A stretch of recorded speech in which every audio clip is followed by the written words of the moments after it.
Welcome to the launch coverage of Axiom Mission 4, also known as AX4.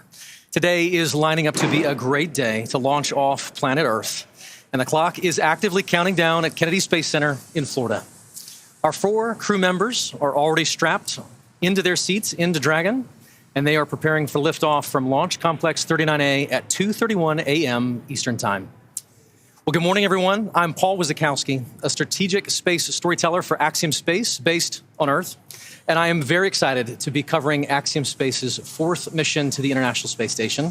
And I'm Ronnie Foreman, a senior sales manager here at SpaceX. It's great to have you with us in Hawthorne, Paul. Thank you. It is a pleasure and an honor to be here with you. And honestly, I am excited to help share this story of our 4 dear friends leaving the planet today. Right now, we are sitting just in front of SpaceX Mission Control with teams making the final preparations for our 3rd human spaceflight launch of 2025, just over 5 years since our historic NASA Demo 2 launch. Today, we've got guests from around the world joining us live, along with hands-on demonstrations of some of the payloads aboard the flight, and the very special announcement of our 5th and final Dragon to join the fleet. So with all of that ahead, let's dive right in. Yes, let's do it. So depending on your perspective, this mission has been weeks in the making. There have been a series of efforts, including weather and procedures both on and off the planet, that have needed to align. And today, those things are aligning. But more broadly speaking, this moment has also been months and for some years in the making. And there is a lot of goodness in store on this mission for the AX4 crew, which includes members from India, Poland, and Hungary. This morning's flight is each of those nations' first mission to the space station. And after more than 40 years, this is each country's 2nd government-sponsored human spaceflight ever. This historic mission underscores how Axiom Space is redefining the pathway to low Earth orbit and elevating national space programs globally. And while all Axiom missions have supported science and research aboard the space station, AX4 will feature the most research and science-related activities conducted on an Axiom Space mission to date, featuring around 60 studies representing 31 countries. Today's mission also marks SpaceX's 18th human spaceflight launch overall. For more than a decade, Falcon 9 has supported 47 missions to the International Space Station with our Dragon spacecraft, starting with our first cargo resupply mission in 2012. And since 2022, SpaceX has supported the next generation of commercial space exploration with 6 private astronaut missions, including 3 private astronaut missions to the space station in support of Axiom Space. We also want to take a moment to congratulate the SpaceX team for reaching 500 completed Falcon missions earlier this month. Over the last 17 years, these missions have restored human spaceflight to the United States, built the Starlink low Earth orbit constellation to provide low latency, high bandwidth communications from orbit for the first time, and with recovery and reuse have radically changed spaceflight. That is incredible to think about. From just a Demo 2 to today on the human spaceflight side alone, that is an incredible accomplishment. It's a great time to be in commercial spaceflight. It really is. Agreed. And we're going to add to that chapter, to that story today. But needless to say, we're very excited for today's send-off. Right now, the Axiom Space crew and SpaceX teams are going through their final checkouts in preparation for liftoff, and we'll be listening in as the comms chatter picks up in the lead up to launch. Speaking of the lead up to launch, let's check in with the status on the pad with SpaceX's very own John I. John? Thanks, Ronnie. And as Paul said, let's do it. Good morning. I'm John Innsbrucker, the Falcon Principal Integration Engineer at SpaceX. Now, you can follow along the countdown to liftoff with us today at the top or the bottom of your screen. Now, we're currently just inside T-minus 2 hours. Our teams have been watching the weather today along both the ascent and the recovery corridors. And the good news is that the weather is looking excellent for the on-time launch coming up early this morning out of Kennedy Space Center. We're currently tracking roughly about a 10% probability of violation around the launch pad and about 5% as we head into space along contingency locations along the eastern seaboard in the Atlantic Ocean. We'll keep you posted on the weather throughout the countdown, but I think this morning there's not going to be a whole lot to talk about. Now to pad 39A, as you can see on your monitors, Falcon 9 stands tall. We're powered up in preparation for launch. Engine checkouts were performed overnight. Pressurization of the Falcon gas storage tanks was completed earlier today, around T-minus 6.5 hours. And when we went live with the webcast, Falcon is just beginning its final checks for launch, and that's including a communication check with the crew. Now, as you saw a minute ago, there they are now. The crew's inside Dragon. We're just about to close the side hatch, and then we will go into the side hatch leak checks. A little bit later on this morning, an hour and 10 minutes from now, at T-minus 45 minutes, the launch director will pull the team for propellant load, and if we're go, propellant loading begins at T-minus 35 minutes. Now, as with all of our launches to the International Space Station, we have an instantaneous launch window, which today is just before 2:32 a.m. Eastern Time.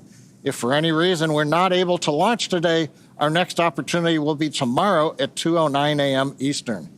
Now, I'll be keeping you updated this morning from the status desk in Hawthorne. With that, Ronnie and Paul, back to you. Thanks, John. We'd love to give you viewers a moment just to get to know our crew. And so I want to start with Peggy. Today's mission commander is Peggy Whitson of the United States. And we actually don't have enough time to cover her entire resume, which is incredible to say the least. But to give you just a few highlights, Peggy earned degrees in biology, chemistry, and biochemistry. She was the first female commander of the International Space Station. She has spent over 675 total days in space, of which she's about to add a few more, and during which she logged 60 hours across 10 spacewalks. She's a two-time commander for Axiom Space, having previously served aboard AX-2, and she was just inducted as a member of the 2025 Astronaut Hall of Fame class. So congratulations, Peggy. Next is mission pilot Shubhanshu Shukla of India, whose call sign as a test pilot is Shooks. Representing the Indian Space Research Organization, or ISRO, Shooks is an astronaut designate of India's inaugural human spaceflight effort, Gangayaan, featuring an Indian-built rocket and spacecraft. He was commissioned into the Indian Air Force Fighter Wing in 2006. He achieved the rank of Group Captain in 2024 and has over 2,000 hours of flight experience aboard aircraft including the Sukhoi 30 MKI, MiG-29, Jaguar, Hawk, and Antonov An-32. Our third crew member is mission specialist Sławosz Uznanski-Wiśniewski of Poland. He is representing the European Space Agency as a project astronaut coming from the reserve class of 2022, much like Marcus Want, who served as a mission specialist on AX-3 in January of 2024. A scientist by trade, Sławosz has earned his Master's of Science with honors from Łódź University of Technology in 2008. Additionally, he earned a Master of Science from Université de Nantes in France, as well as a graduate engineering diploma from Polytech Nantes in the same year. He also spent 2 years as the engineer in charge of the world-famous Large Hadron Collider in Switzerland, beginning in 2018. And rounding out our crew is mission specialist Tibor Kapu of Hungary, who represents the Hungarian to Orbit Astronaut Program, or HUNOR. The program aims to send Hungarian astronauts to the International Space Station for scientific research and technological development, as well as to inspire young people. He graduated from the Budapest University of Technology and Economics, earning a degree in mechanical engineering, followed by a master's degree specializing in polymer technology. In 2023, Tibor emerged as one of 4 Hungarians selected from a pool of 247 candidates for the HUNOR astronaut program.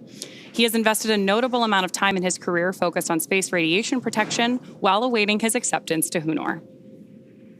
From the very beginning, Commander Whitson has set out to bring this group together to operate as a team. And they come from different cultures, each tasked with their own mission and research priorities. But in this moment, they are one unit, and they have become friends who trust and respect each other immensely. So together, they are the crew of AX-4, Axiom Space's 4th private astronaut mission to the International Space Station.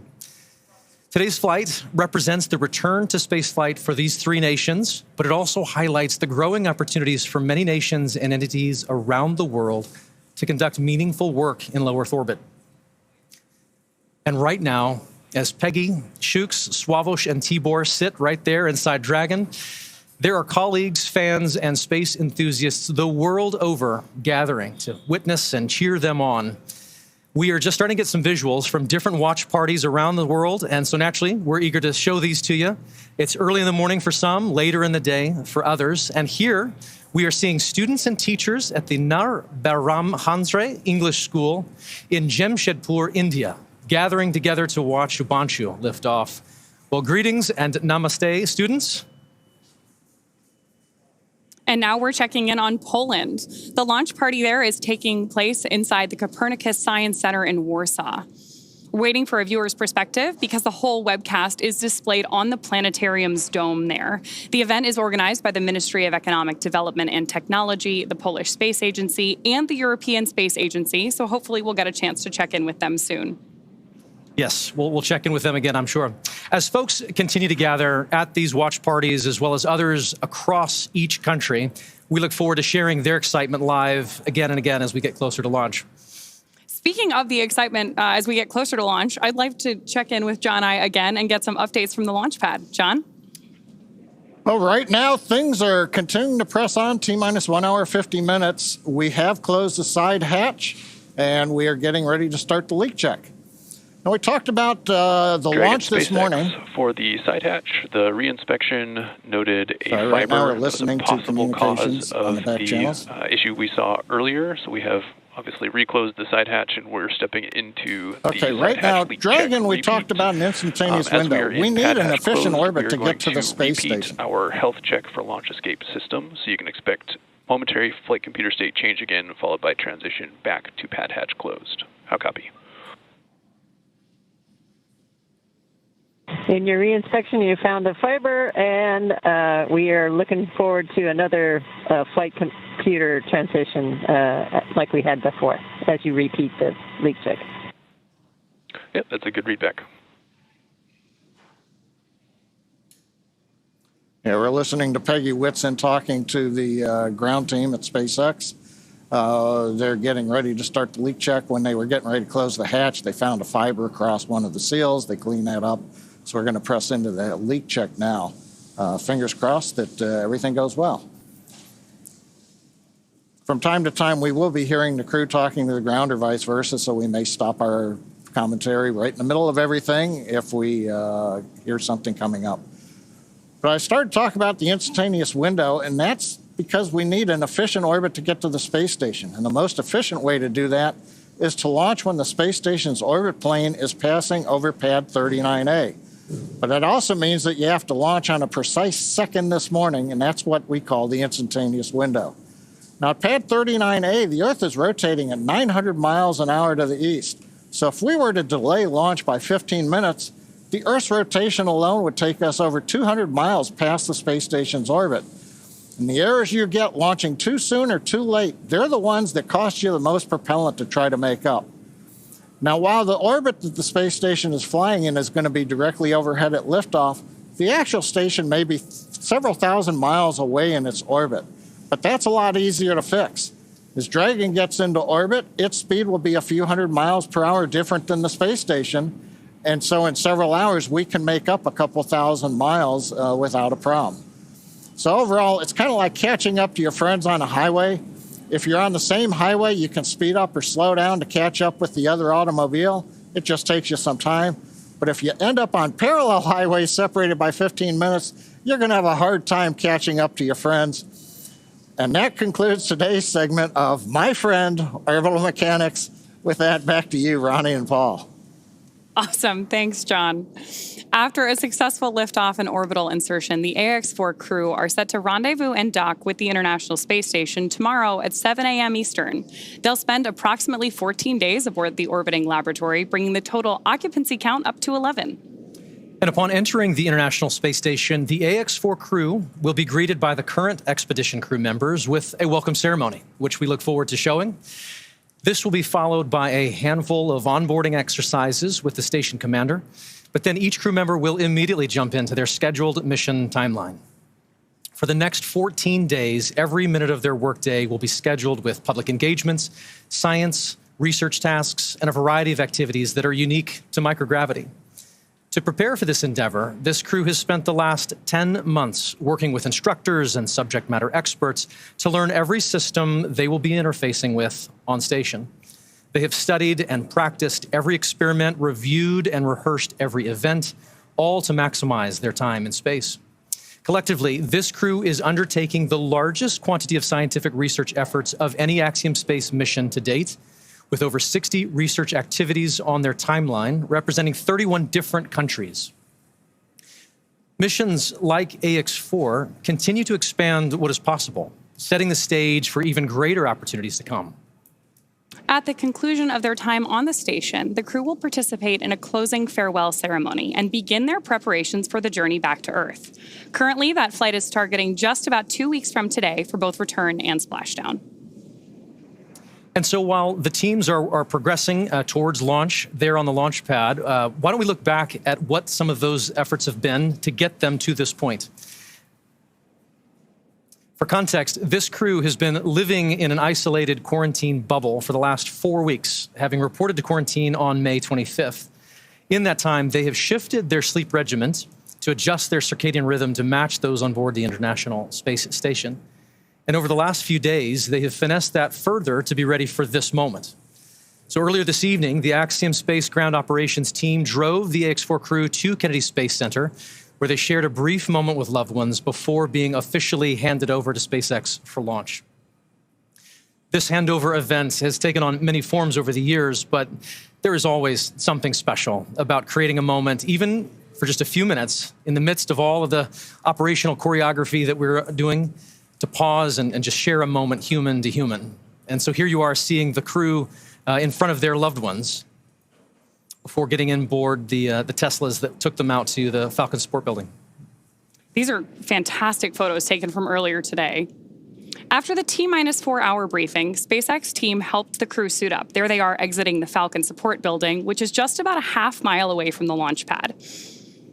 Then, of course, they get into the Tesla Caravan together to go to Launch Complex 39A. Can see them moving into the Teslas there. We do, of course, divide the crew into 2 sets. So you're seeing some of our SpaceX support ninjas in the background there. Very excited crew on their way over to 39A. Once they reach the base of the tower, they do stop to take in Falcon 9 and Dragon, which is always my favorite shot, is getting to see this crew see their spacecraft for the first time in their suit on the lead up to launch. Here they are walking across the crew access arm before ingressing or entering. Here you are. You can see we've got our SpaceX team is checking the boarding passes of our crew before they get on board today. Peggy's is gold, as I see. Yes, you'll notice that Peggy's indicates that she is a frequent flyer with us here at SpaceX. Then, of course, our crew has the opportunity to sign the wall in the White Room, as all the astronauts who have launched from that tower have before them. And then one by one, they ingress or enter the spacecraft. Got some great views here of them hugging this team goodbye. And as you mentioned earlier, Paul, they've been working together with these teams here for the last 10 months preparing for today. You're right. So much of that is not just the work that they're going to do on station, but a lot of that is also just this moment, rehearsing with their closeout crew to prepare for getting into Dragon, and all of these steps have been rehearsed time and time again and practiced. Seeing them walk out, seeing the smiles on their faces right now is just a defining characteristic of this crew. They have really bonded over these last 10 months and really taken every challenge in stride, and you can just see it in their faces today. All of that work is paying off. Yeah, absolutely. Here we've got video that was recorded earlier of us putting those safety harnesses onto our crew. You can think of them kind of like a seatbelt, but they're a little bit more high-tech than that. And then after that, we do attach umbilicals to the capsule, which provide both breathing air and comms to Dragon. Then we step into suit leak checks and comms checks, which were completed earlier today, before rotating the seats into a reclined position for launch. We do that to make sure that the G-forces are going right through the chests of our astronauts to keep them as comfortable as possible on their roller coaster ride to space. Then our closeout team closes and seals the hatch and performs a leak check, which John gave us an update on a little bit earlier. The closeout team has since departed the pad, and final weather checks are coming up at this point, which is needed before that final go or no-go for launch is given. The crew, of course, now with that great shot of them on board your screen, is waiting to get the green light to stow the crew arm for launch and arm the launch escape system. Once our launch director gives that go-ahead, we should get a great view of the access arm moving away from the spacecraft. That's also going to be one of our last major visual milestones that we'll see before liftoff that takes about 2 minutes to complete. From there, we'll hear the call out that Falcon 9 propellant loading is ready to begin, and we will be in that final countdown for launch. Great images here on your screen. Of course, we have Dragon on the left-hand side and live views from inside of our capsule with all of those events that led up to getting our 4 AX-4 crew members seated and ready for liftoff. Dragon SpaceX. Good news, our second side hatch leak check was successful. And great news there from Mission Control. We are happy to hear that. Great. Green County. So as John mentioned earlier, we did do a second leak check today to make sure that that side hatch was closed properly. And with that confirmation from Mission Control and acknowledgement by the crew, we are moving forward with today's launch.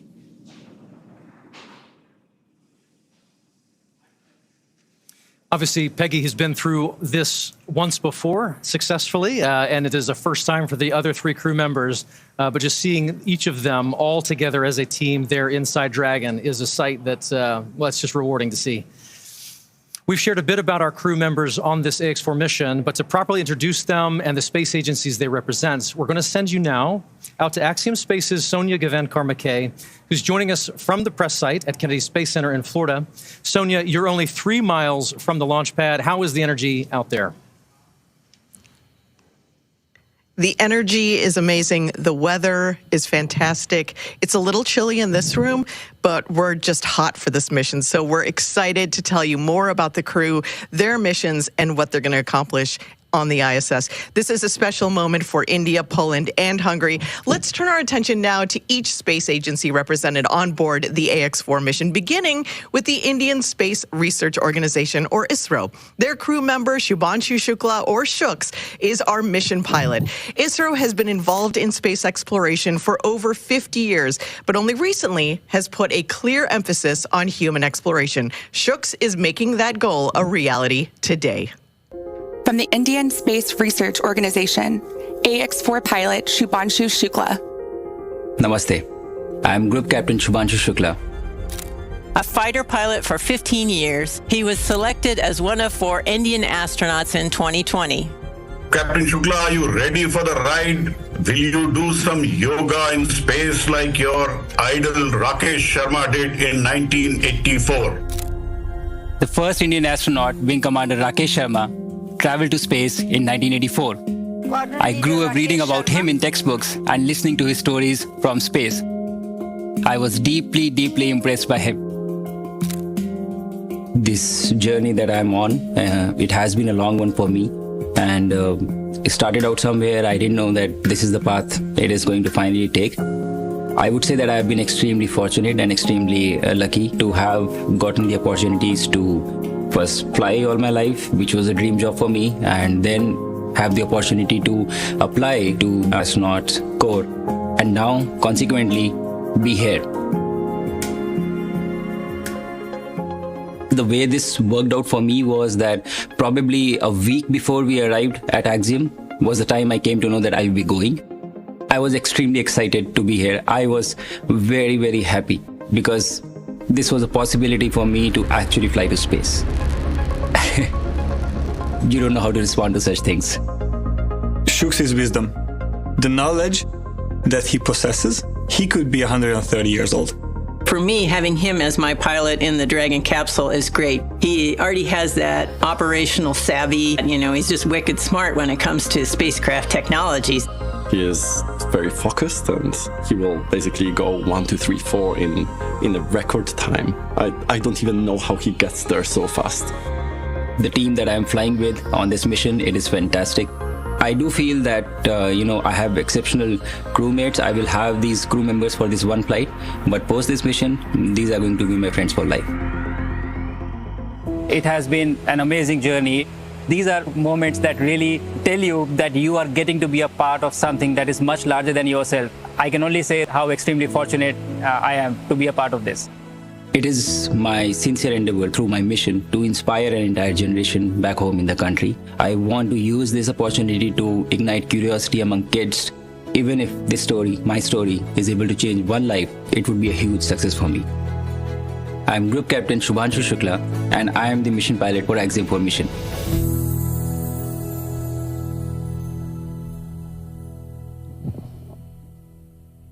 I'm joined now by Prasanth Balakrishnan Nair, a fellow Gaganyaan astronaut from ISRO.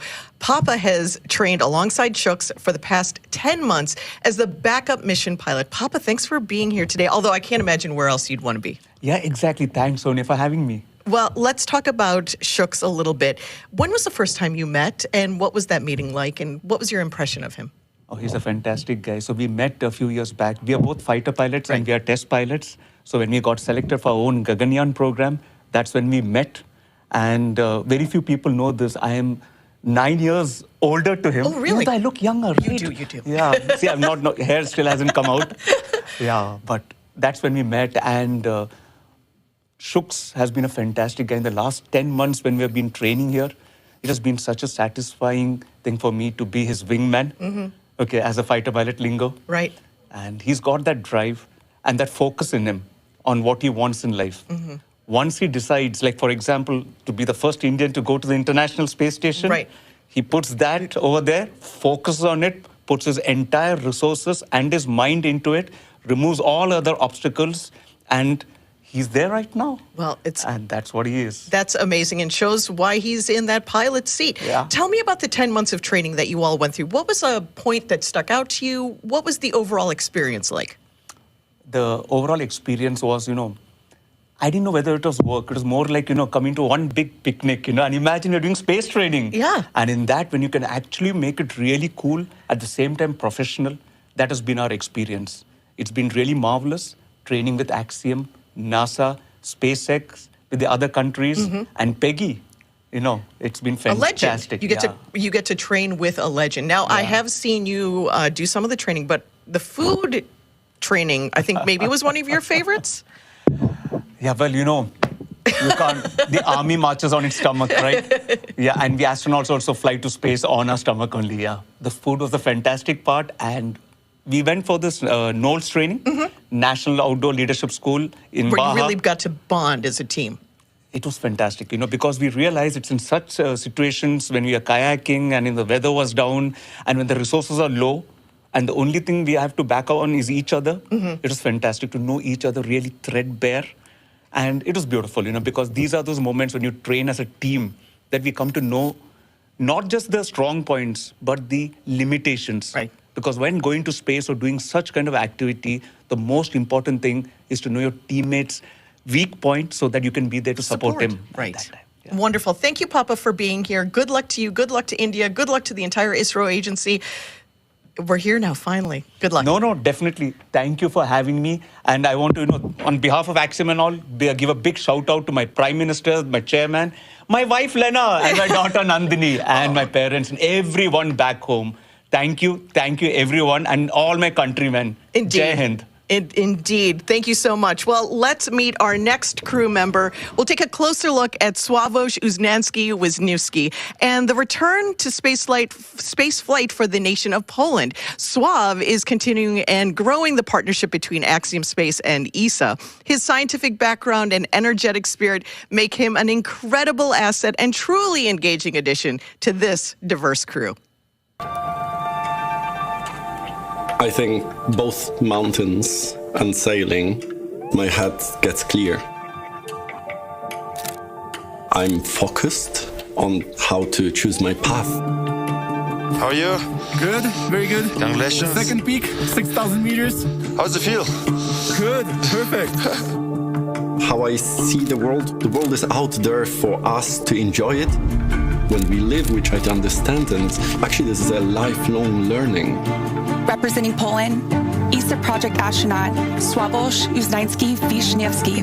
Sławosz Uznański-Wisniewski. His name is a mouthful, so we quickly gave him the call sign Słav. He is an engineer from CERN. He is a project astronaut. He is a mountaineer. He is a sailor. And he is so good looking after that. Słav is surprised. He is a kind of guy whose country should be proud of. We are the European Organization for Research, known as CERN.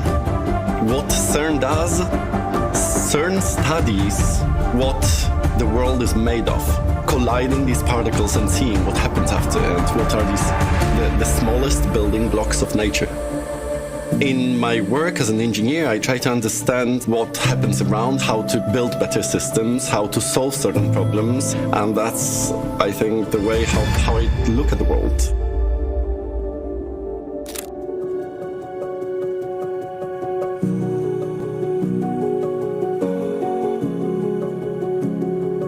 In Europe, we had 5 selections for astronauts since the beginning of the European Space Agency. I followed some of the astronauts, for example, Luca Parmitano, when he was changing the cooling system of the AMS detector, the CERN design. I had no idea if it was going to happen during my life or not. I was a scientist, but I was always waiting for this possibility. And the opportunity came up in 2021 to apply, and then Poland chose to pursue a mission in 2023. That was that moment where the whole journey of me being an astronaut started. After 50 years since General Mirosław Hermaszewski's mission, the second Pole in space will be Sławosz Uznański. This mission to the International Space Station is demonstrating the capabilities, but it's also demonstrating the ambition that Poland wants to contribute at the global scale. Today, I represent Poland, but also I represent a generation of Polish people to be able to contribute to technology and science at the global level. Space is for everyone. I am Sławosz Uznański-Wiśniewski, ESA project astronaut from Poland.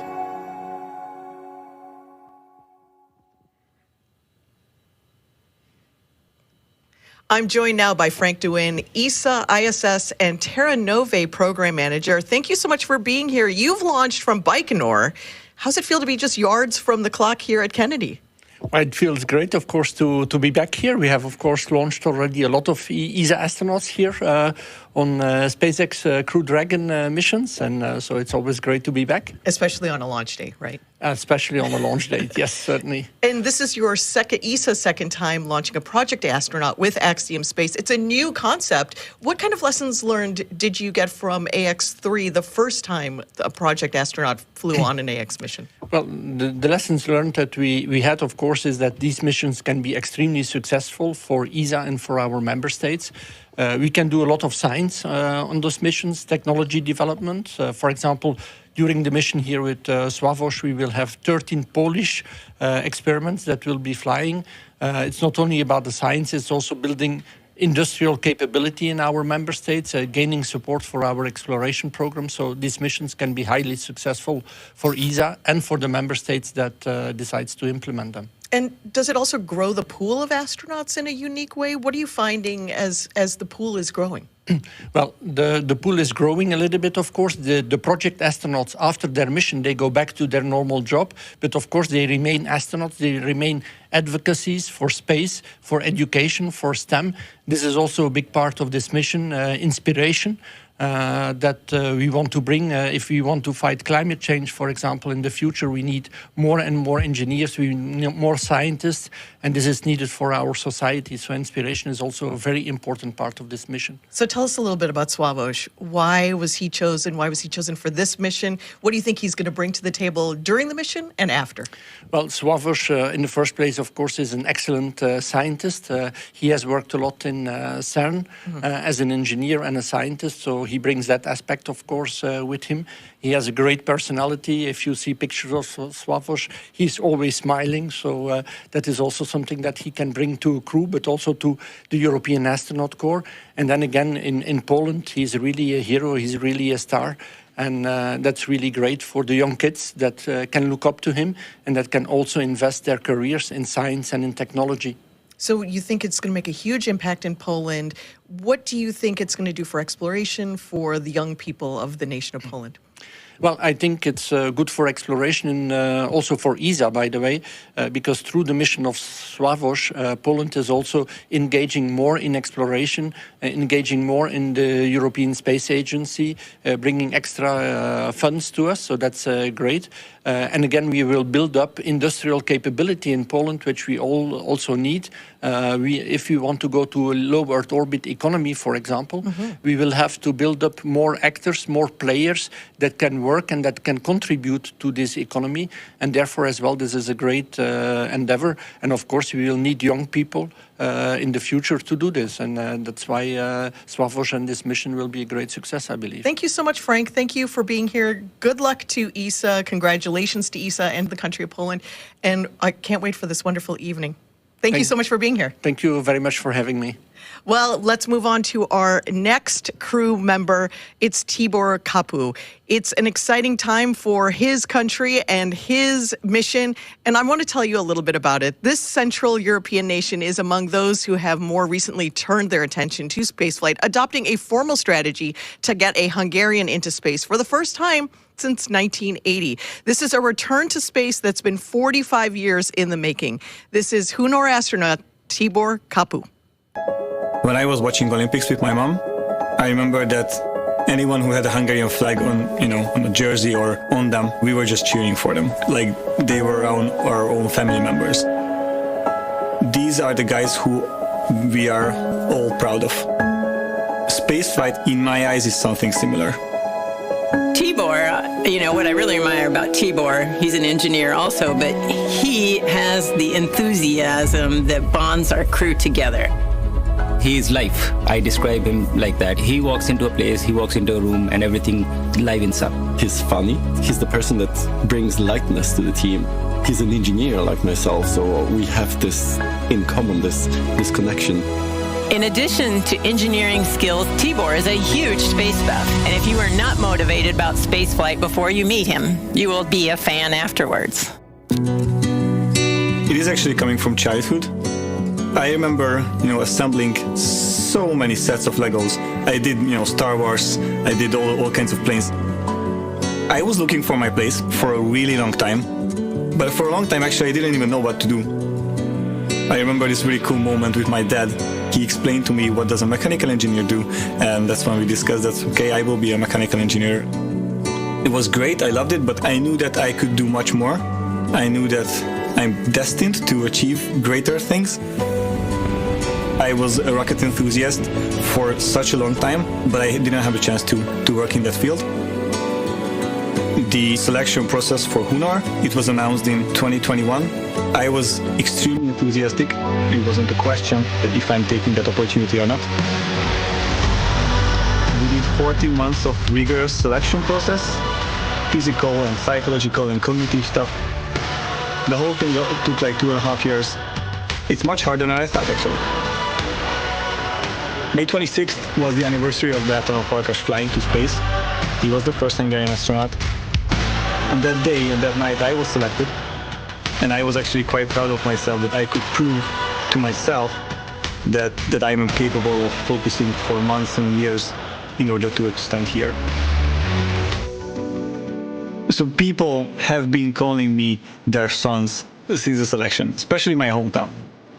I feel their love, I feel their energy, I feel that they are proud of me.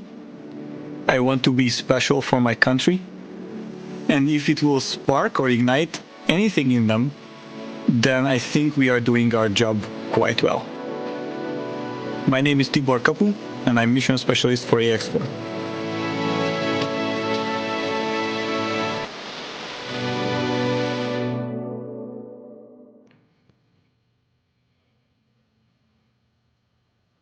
I'm joined now by Gyula Sérényi, a fellow Hungarian astronaut who has been selected alongside Tibor in Hunor's first class of astronauts.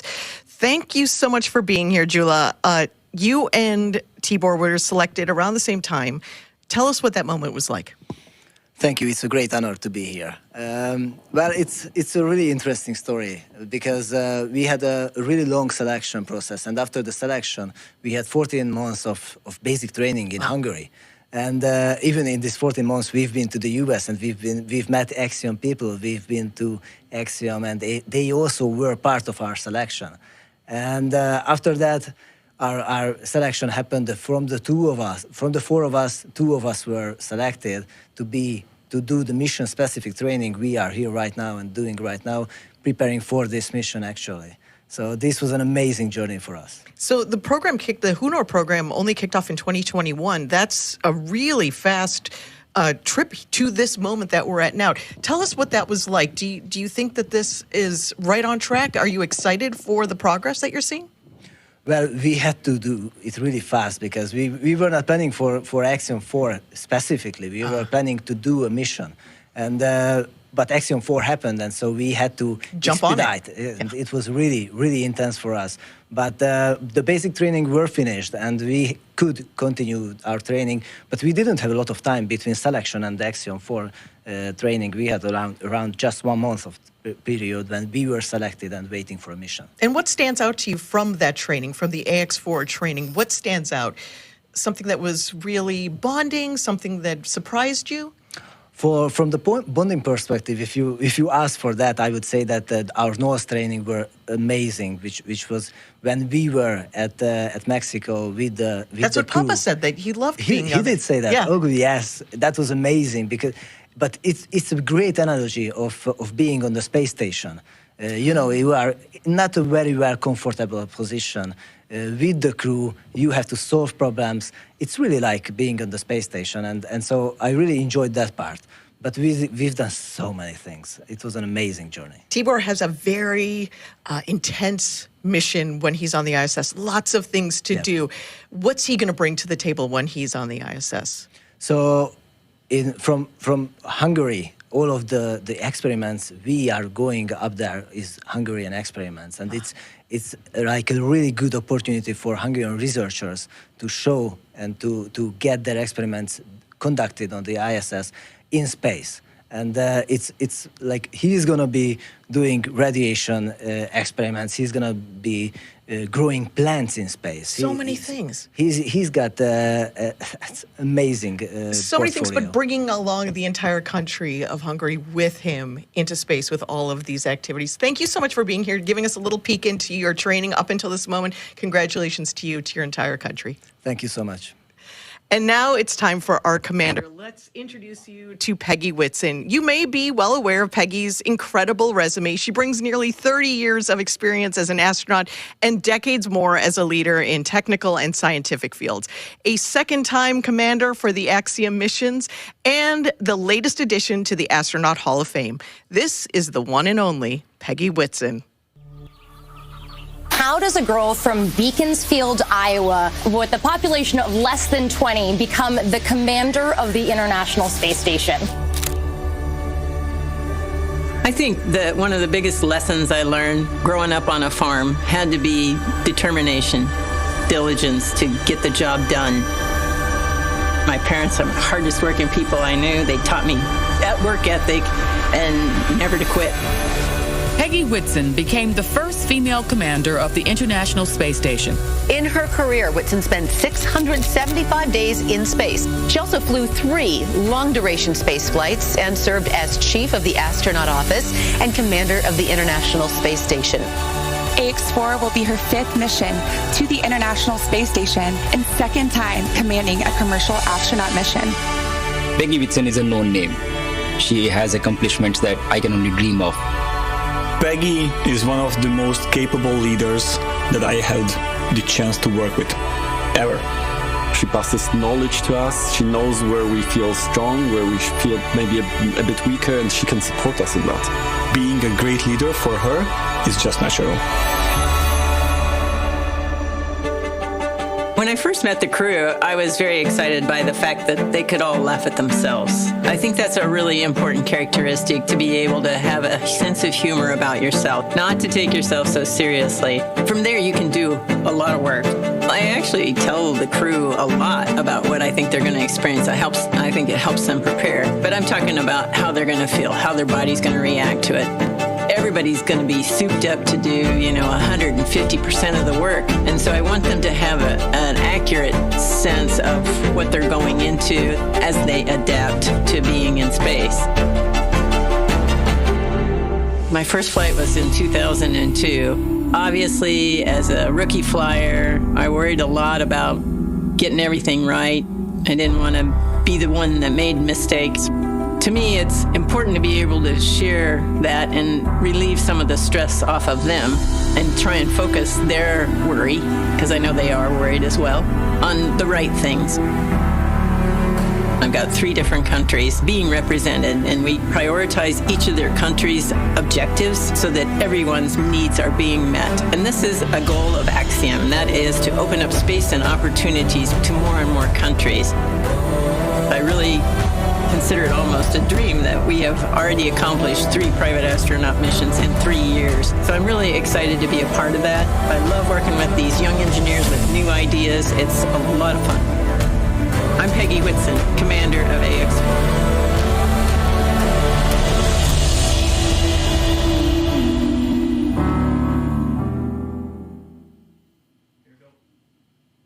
I'm joined now by Axiom Space's Chief Strategy Officer, Matt Ondler. Matt, thanks for being here. Where else would you be, though?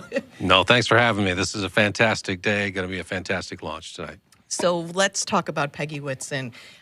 Tough question. Can you describe her in 4 words? Sure, you hit me with a hard question right off the bat. I'm going to go with gracious space professional leader.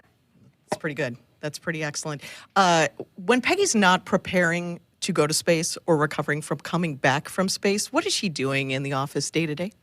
Yeah, she's actually very helpful. Her and our other astronauts for Axiom are really helpful in helping us design our space station. And actually, she gets right back to it. After her last mission, it was only about a week, and I found her in the lab helping engineers. We were designing the payload rack, and those sort of insights from someone who's actually been there and had worked in microgravity are really, really important and valuable for our engineers. And I know just walking around the office, you feel like, it's Peggy Whitson. And then she's working alongside you, and she's giving you great advice, showing you how to be a leader in every single moment. So it's really wonderful to have her, but also watch her on a mission on the ISS. What excites you about commercial space travel? Yeah, there's a lot of things that excite me about commercial space, but one of the things that I think is going to be so amazing and really change the world is the things we're going to be able to make in space that you can't otherwise make. You know, we're flying over 60 experiments on this flight. A few of those are repeat, where we've flown this particular team on all 4 of our missions, and by leveraging microgravity and how it affects cancer tumor growth and stem cell growth, they're discovering novel treatments for cancer. And I think those sort of things are just one of many, many examples that are going to occur once we have a commercial space station up there. So this is our 4th mission. Wonderful to see all the growth from 1, 2, 3, and now 4. What are the opportunities for international partners, for foreign nations? Yeah, I really think that we are becoming the world's space agency and really helping lots of countries emerge in space. This particular mission is a great example where all 3 of these countries have flown 1 astronaut before, but it was all 40 years ago. So almost 2 generations for these countries. And so it's very, very impactful and very, very humbling to be able to help these countries. You know, one of the things that I Googled this morning was there are 350 million children in India under age 15. So there's more children in India under age 15 than there are people in the United States. Wow. I hope all 350 million of those watch the launch and are inspired by it and want to get into space and exploration and engineering and math. I know that there are watch parties happening right now all around the world, so those children hear you and they will be inspired by this mission. I'm so excited to see what comes out of it and what happens in the future. Awesome, me too. Thanks, Matt. Thanks for being here, and we'll see you back in Houston in a couple of days. All right, thank you. Well, this has been an exciting time to learn about all of our crew members. We're going to send it back to Ronnie at Hawthorne. Thanks so much, Sonia. Now we get to talk about one of my favorite parts of human spaceflight, which is the zero-G indicator. To prepare for the mission, the crew trained at the National Outdoor Leadership School, or NOLS, which takes the crew on a wilderness expedition to help build camaraderie, navigate unpredictable circumstances, and operate in a remote environment. Every crew develops a unique bond in the midst of shared challenges, and as they discovered at NOLS, this one is no different. And as you heard from Papa and Jula, NOLS stood out amongst all of their training. They faced days of harsh winds and challenging weather conditions that limited the range of their expedition at NOLS. But afterwards, their instructor commented how extraordinarily this crew collectively exuded a sense of joy throughout. In spite of whatever came at them, they still maintained this attitude, overcoming each challenge with a smile and a willingness to lift each other up. So to celebrate their unique bond, the crew chose a baby swan as their zero-G indicator, which they've named Joy. And as luck would have it, we have our very own Joy, the baby swan, to serve as our microgravity indicator. And yeah, as luck has it, we have a full dose of gravity. Bummer for us. So, but we should keep it here just in case. Safe and sound. In case any of that changes, we'll have our own gravity indicator. Let us know. Speaking of training, as you might imagine, astronaut preparation can be extensive. From training that is specific to each crew member's role to learning SpaceX protocols, space station systems, and preparing for the science and outreach activities they'll be conducting in space, private astronaut training is rigorous. In addition to the work in the field like they did through Knowles, the AX-4 crew spent about 35 days training inside Dragon. To prepare them for flight, our teams at SpaceX spent the last several months teaching the crew about orbital mechanics and how to live in Dragon. While this was, of course, more of a review for Peggy Whitson, for the rest of the crew, this will be their first time flying to space. The training program includes nearly 100 different lessons covering all aspects of flight. The crew spent time inside our Dragon training spacecraft to run simulations of ascent, space station rendezvous, and re-entry. They also spent time at the launch pad in our suit-up room and working through emergency procedures that would be necessary in the unlikely event of a pad abort. And in addition to the critical training from SpaceX associated with those dynamic phases of ascent and return, Axiom Space facilitated a host of training efforts over the last 10 months to ensure the Axiom 4 crew and all those who support them are ready for their mission on station. Kicking off efforts at Axiom Space headquarters in August of 2024, this crew immediately began to familiarize themselves with the range of teams and systems and operations they would need to become proficient with in order to succeed. So from selecting the food they would eat and learning how to prepare it with the food warming and hydration systems on orbit, to understanding the tools and systems available to them throughout the station, learning every seemingly small detail is critical to ensure mission success. While in Building 9 at Johnson Space Center, the crews learned and rehearsed routine operations, medical procedures, emergency situations, and media outreach engagements. All of these lessons built up to full-scale simulations that were run in coordination with ground teams at Johnson and around the world. And as the name of the International Space Station suggests, specific modules are owned and operated by different nations. The crew traveled to Japan to learn the systems of the Japanese experiment module, also known as Kibo. With hands-on training that culminated in a round of testing, the crew became certified to use Kibo for their flight. The crew then traveled to Germany to earn their certification for the systems in the European module, known as Columbus. As an ESA project astronaut, Sławomir had additional trainings at the European Astronaut Center. And beyond the specific requirements of each space station module, the crew participated in a range of efforts that would not only bond them into a crew, but also ensure they were physically and mentally prepared for any scenario surrounding their spaceflight. This included, as we've mentioned, a week of training with the National Outdoor Leadership School, where the crew faced a week of kayaking against heavy winds, but it also featured a day in an altitude chamber to experience how their bodies react to different oxygen levels, and even a round in helicopter underwater escape training, among many others. And all of that is necessary to set the stage for the work they will be doing on the International Space Station. We are now at T-minus 1 hour, 7 minutes, and 50 seconds from liftoff of the Axiom 4 mission. As the countdown continues, let's take a closer look at the vehicles that will be taking the AX-4 crew to the International Space Station today. At the very top is our Dragon spacecraft. This is where the crew is currently sitting and will spend their 28-hour flight to the orbiting lab. With the capacity to carry up to 7 passengers, Dragon has proven to be quite a versatile spacecraft. SpaceX for status update.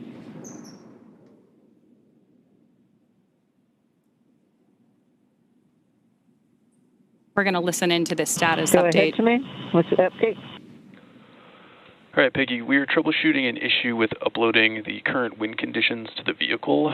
This must be completed before launch escape system is armed so that the vehicle can correctly target offshore splashdown in the event of an escape.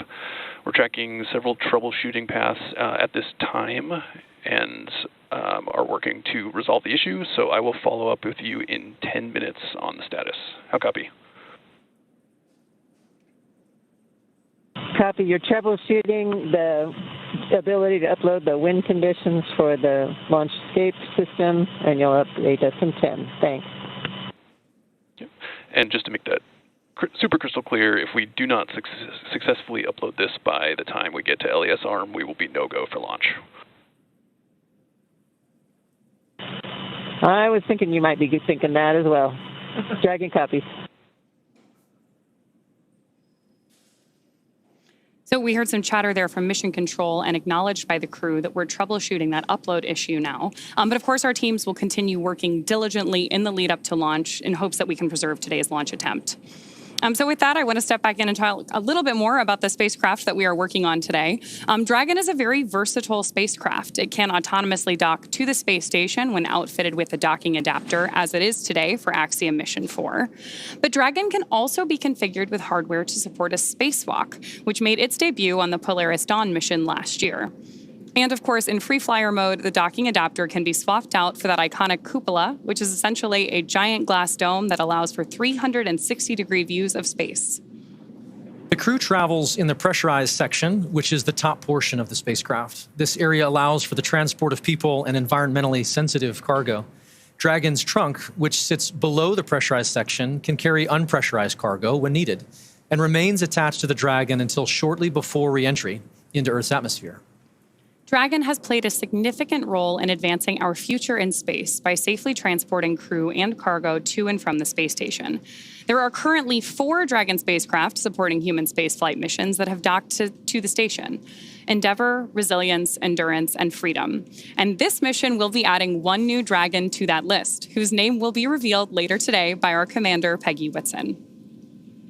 Dragon and the AX-4 crew will be delivered to orbit today by Falcon 9, SpaceX's 2-stage rocket developed and manufactured right here in Hawthorne, California. Falcon 9 is the first orbital-class rocket capable of reflight. The booster, or first stage of the rocket, is the tallest part of the vehicle. Today's booster is flying for the second time. Reusability is key to making spaceflight more routine and ultimately what will enable humans to become a multi-planetary species. A total of 48 boosters have flown multiple missions, with the record for a single booster now standing at 28 missions. After today's launch, the first stage will be returning to SpaceX's Landing Zone 1 at Cape Canaveral Space Force Station, which is just about 9 miles away from Launch Complex 39A. Above the first stage and below Dragon is Falcon 9's second stage, which will secure Dragon's entry into low Earth orbit before separating, leaving Dragon to continue its journey to the space station.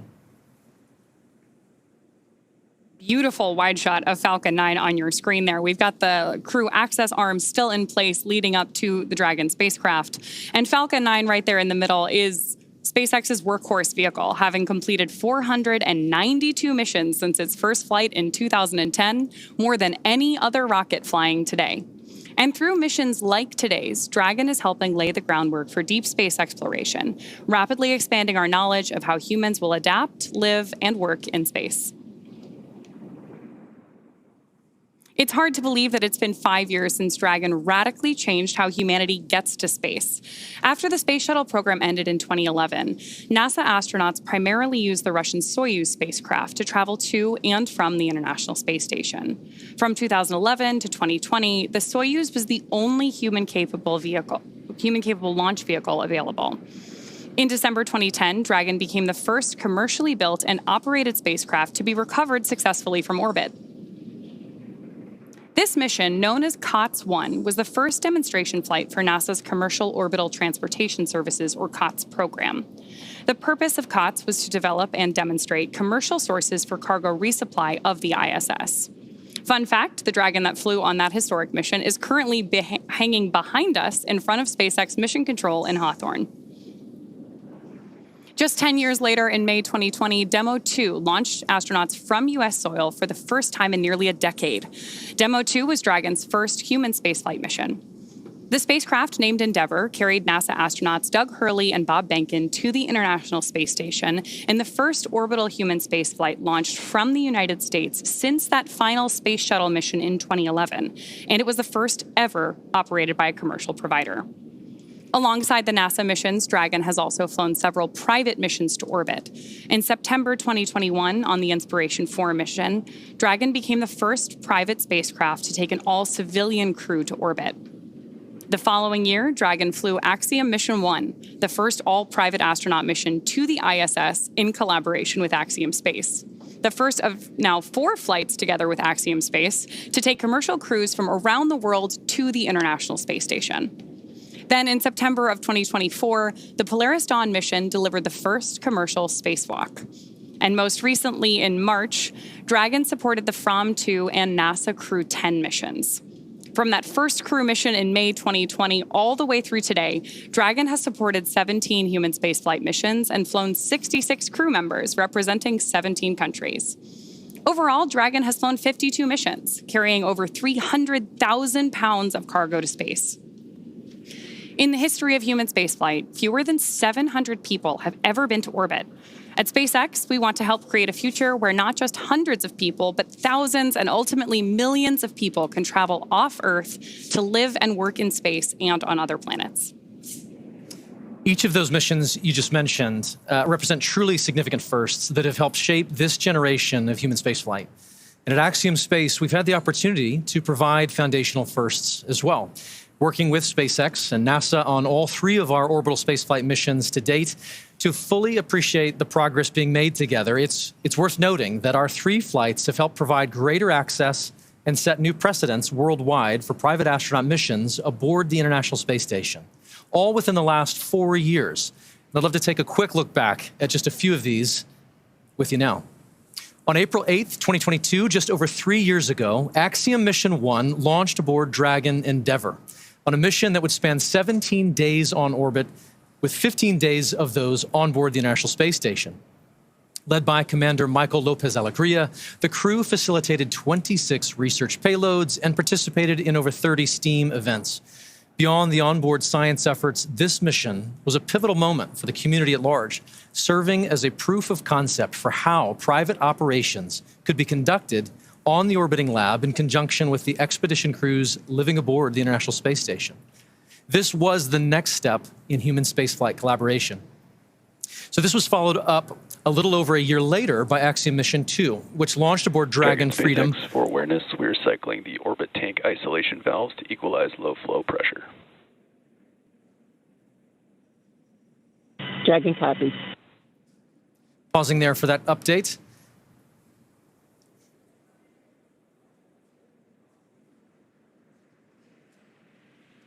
And I believe that may be all for that.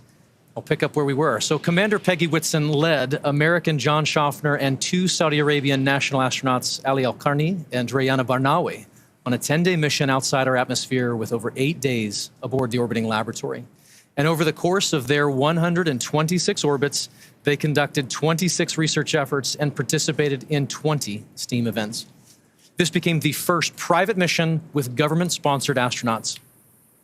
And last year, in January of 2024, we conducted Axiom Mission 3, which saw Commander Michael Lopez Alegria once again lead a crew to the station. This was our longest flight to date at over 21 days, covering 346 orbits. The crew spent over 18 days on station and worked with 54 payloads, conducted 28 STEAM engagements. Flying once again on Dragon Freedom, this was the first all-European astronaut mission to the International Space Station. And here we are today. With Axiom Mission 4, we add a projected 14 more days of operational flight heritage and make possible an additional 60 research payloads. Each of these flights builds on the one that came before it, certainly, but it also is meant to open up access to low Earth orbit just a little bit more, providing opportunities for more nations and organizations than ever before to participate in human spaceflight. It's the fact that now 11 nations have been represented across our flights that speaks to the success of missions like these.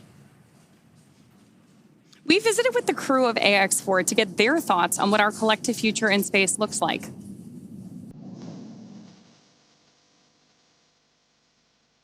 I believe that SpaceX and Axiom Space are serving as pathfinders for what commercial space is going to be in the future. It is like a paradigm shift in how we used to think about space. And companies like SpaceX, Axiom Space are doing things that entire countries have done in the past.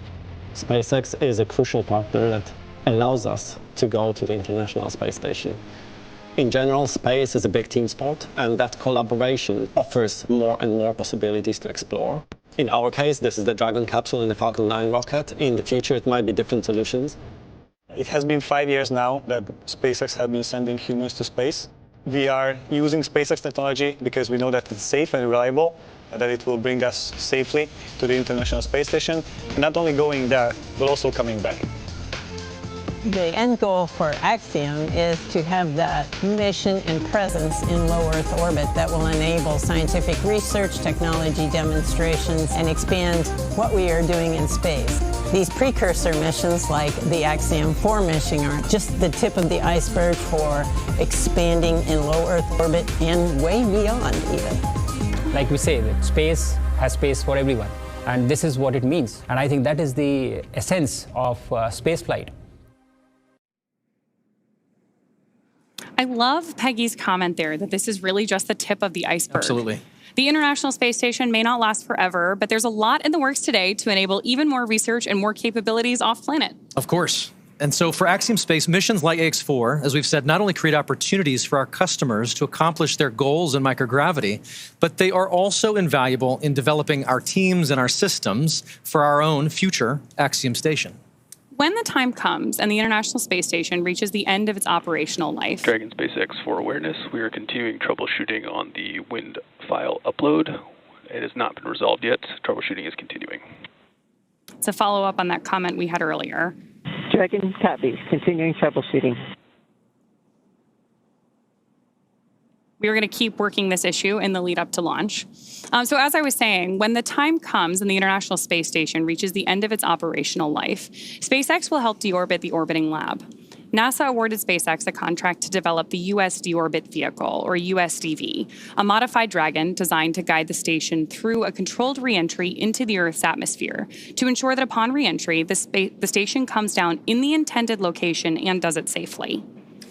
But before that happens, there are plans in place where Axiom Space will utilize the remaining operational lifetime of the International Space Station to facilitate a transition to our own commercially owned and operated station. Selected by NASA in 2020, Axiom Space is the only commercial company to attach its privately developed modules to the International Space Station. And here's what this transitional timeline looks like at this point. Our first step will be to attach a module to the station that we call the Payload Power Thermal Module, or PPTM. This module is designed to receive any critical hardware, payloads, or tools from the ISS that the international community may want to continue to utilize. Then that will undock, detaching from the space station and rendezvous with our second module, known as Habitat Module 1. Together, these two modules can support 4 crew members and enable a host of manufacturing and research efforts in microgravity. From there, the station will continue to build out over the following years until we have built out an entire Axiom station as you see it there, with a second habitation module, an airlock, the open windows down below, the Earth Observatory, and the research and manufacturing lab. All of this, once fully assembled, allows Axiom Station to enable customers to forge their own future in low Earth orbit. Speaking of our future in low Earth orbit, let's get a status update from John I about today's mission. Well, Ronnie, we're just inside T-minus 53 minutes. We're continuing to count down. Obviously, the thing we're waiting to hear from over the countdown net is the troubleshooting going on with the wind upload of data to the Dragon spacecraft. We heard just a couple of minutes ago, they're still working on it. We have to have that on board before we get to essentially crew access armor track and then launch escape system armed. So we're going to continue to monitor that as we get a little bit closer. Now on the Falcon 9, good news, the chief engineer pulled the team. They don't see any issues right now. They'll be doing their final pull at T-minus 45 minutes or so to go into propellant load. Now, we talked about Dragon. They're working no other issues other than getting the wind file uploaded. The good news, weather. The weather officer, T-minus 1 hour, said phenomenal. So we'll take that all night long. And then finally, around the launch pad, flight danger, hazard areas are clear. Both around both pad 39A as well as tonight landing zone 1, because the first stage is coming back about 9 miles south of the launch site. So currently everything continuing to look good except for that one issue we're working on Dragon. We'll keep listening in, we'll bring an update, we'll keep our fingers crossed, but we're coming up on T-minus 51 minutes. Everything continuing to count down, hopefully to an on-time launch just less than an hour from now.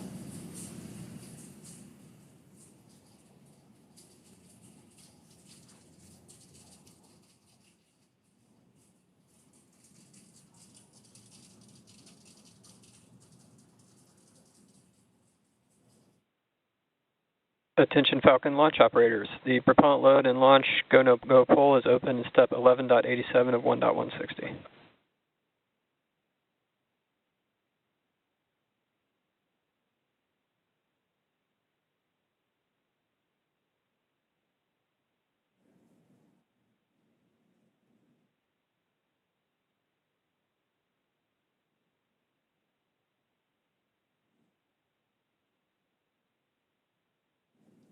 And at just under an hour to go until launch, we want to welcome in all of those tuning in by way of NASA's live stream that have just joined our launch coverage of Axiom Mission 4.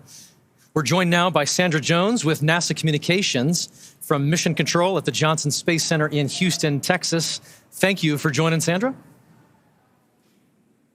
Hey, thanks, Paul. Here in the International Space Station Flight Control Room, the team is prepared and ready to support today's launch. This attempt comes after NASA and Roscosmos discussed recent repair work in the transfer tunnel at the aftmost segment of the Orbital Labs Zvezda service module. And now we are all looking forward to the Axiom 4 crew being on board Space Station soon. We'll provide a full Space Station status update in a few minutes, but know we need to bring everyone up to speed on today's activities and the launch status. So for now, back to you, Ronnie. Thanks, Sandra. We'll hear more from Mission Control in just a few minutes, but we do want to take a moment first to introduce everyone to the crew of AX4. Aside from Axiom Space Commander Peggy Whitson, each crew member represents a return to human spaceflight for their nation after more than 40 years. And starting with our commander, today's mission is led by Peggy Whitson of the United States. There is simply not enough time to cover her entire resume, but to give you just a few highlights, Peggy has earned degrees in biology, chemistry, and biochemistry. She was the first female commander of the International Space Station. She has spent over 675 total days in space, during which she logged 60 hours across 10 spacewalks. She's also a two-time commander for Axiom Space, having previously served aboard AX-2, and she was just inducted as a member of the 2025 Astronaut Hall of Fame. So congratulations and well-deserved, Peggy. Next is mission pilot Shubhanshu Shukla of India, whose call sign as a test pilot is Shooks. Representing the Indian Space Research Organization, or ISRO, Shooks is also an astronaut designate of India's inaugural human spaceflight effort, Gangayaan, featuring an Indian-built rocket and spacecraft. He was commissioned into the Indian Air Force Fighter Wing in 2006 and achieved the rank of Group Captain in 2024. He has over 2,000 hours of flight experience aboard a variety of aircraft. And our third crew member is Mission Specialist Sławomir Uznański-Wiśniewski of Poland. He is representing the European Space Agency as a project astronaut, coming from the reserve class of 2022, much like Marcus Want, who served as a mission specialist on AX-3. A scientist by trade, Sławomir has earned his Master of Science with honors from Łódź University of Technology in 2008. He holds a second Master of Science and a graduate engineering diploma as well. He also spent 2 years as the engineer in charge of the world-famous Large Hadron Collider in Switzerland, beginning in 2018. And rounding out this crew is mission specialist Tibor Kafu of Hungary, who represents the Hungarian to-orbit astronaut program, or HUNOR. He graduated from the Budapest University of Technology and Economics, earning a degree in mechanical engineering, followed by a master's degree specializing in polymer technology.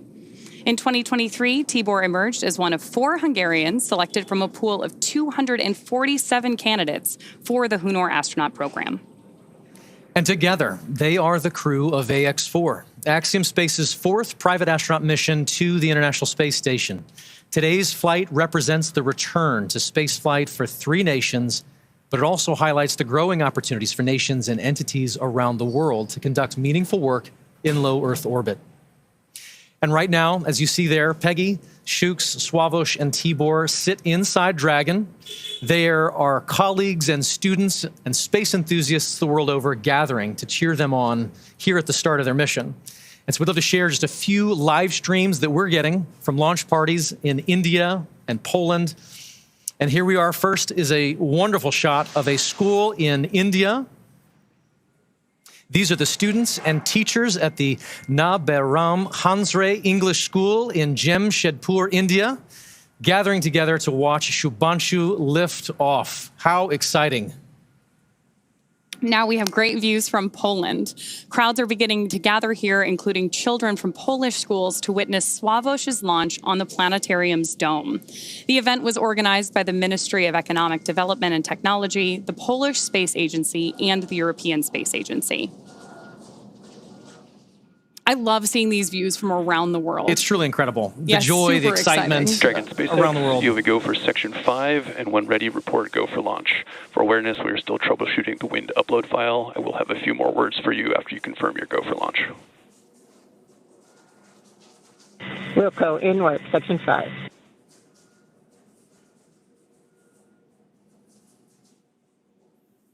And SpaceX, Dragon, we are go for launch. Section 5 is complete. Copy, Section 5 complete. All right, for awareness on timeline, we have to have the launch escape system armed by T-minus 37 minutes. So we are going to take this as far as we can. What I'll need from you guys is a very fast turn on the commanding for launch escape arm, provided we get to that point. I'll copy. Copy. Understand LES has to be armed by no later than T-minus 37 minutes, and we will be prepared. Copy that.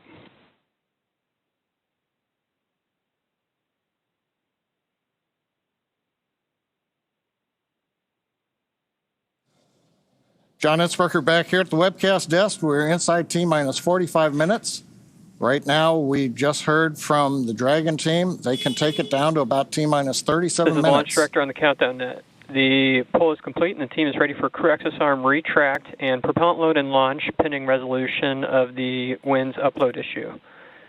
For all operators in MCC and Hangar X, both controls are going to lockdown at T-minus 45 minutes and will remain in that state until the LES system is disarmed. All operators are to remain at their console and maintain a sterile cockpit until the ND confirms successful disarming of the launch escape system following orbit insertion or propellant offload in the event of a scrub. For non-urgent no-go conditions, brief the CE or LD and they will approve aborting the countdown. For urgent issues affecting the safety of the operation, operators shall call hold on the countdown net. Launch control will abort the launch auto sequence immediately and proceed until the launch abort auto sequence. At T-minus 10 seconds, launch control will be hands-off and relying on automated abort criteria for the remainder of the count. Operators shall advise the launch director whether structural breakup or fire is imminent or occurring per Dragon manual escape flight rules. Launch control, you may proceed with arming the crew arm for movement. Okay, we're at T-minus 43 minutes, 15 seconds and counting. You've heard the SpaceX launch director giving final instructions to the team. We have cleared our propellant loading pole. Crew access arm retraction has started. And now we've heard, and you can see on the screen, crew access arm is pulling away from the Dragon spacecraft. This is going to take about a minute, minute and a half to retract all the way. Then we'll get confirmation it is in the launch position. The next step after that is going to be the crew, close the visors, confirm that, and then begin launch escape arming.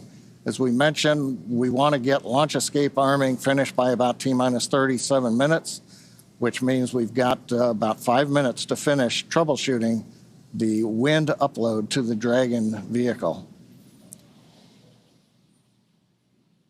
Now, currently on Falcon 9, all conditions are go on the launch vehicle. That was the poll that we, and the instructions we heard from the launch director. Dragon's working its one issue. Weather looks good. Range is ready to support. Crew access arm retraction complete. All right, that is the confirmation. The arm is back in the launch position. Next, they'll give the crew the command to go ahead and close and lock their visors.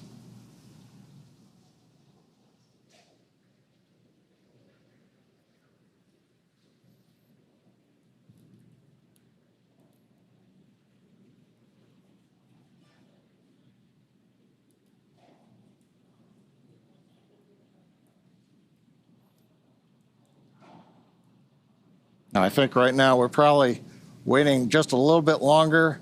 We want to give the Dragon team as much time as they can have before we move into the sequence where we then have the crew arm the launch escape system. Now, if we do get through this and we solve the upload issue, at T-minus 35 minutes, we will begin propellant load. Once we do that, then there's no chance to hold the clock. We would have to complete the countdown and launch on time, or as we have mentioned during the webcast, we do have another opportunity tomorrow about 24 hours from now. We're inside 41 minutes, continuing to troubleshoot the problem.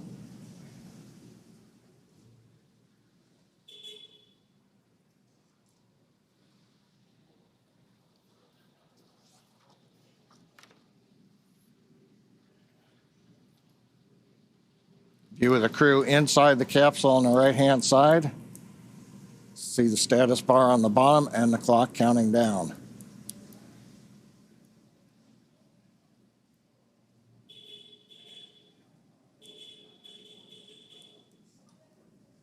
Now, if we get the go, we'll hear then the commands to begin the launch escape system arming. The crew will confirm about a minute later that they're armed.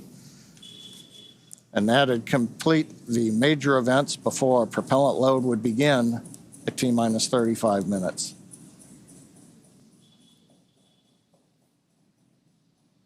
Views of Falcon 9 and Dragon on Launch Complex 39A on the Kennedy Space Center.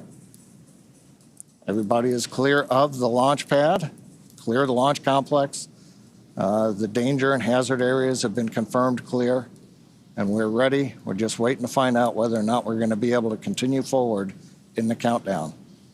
We should know that answer within the next couple of minutes.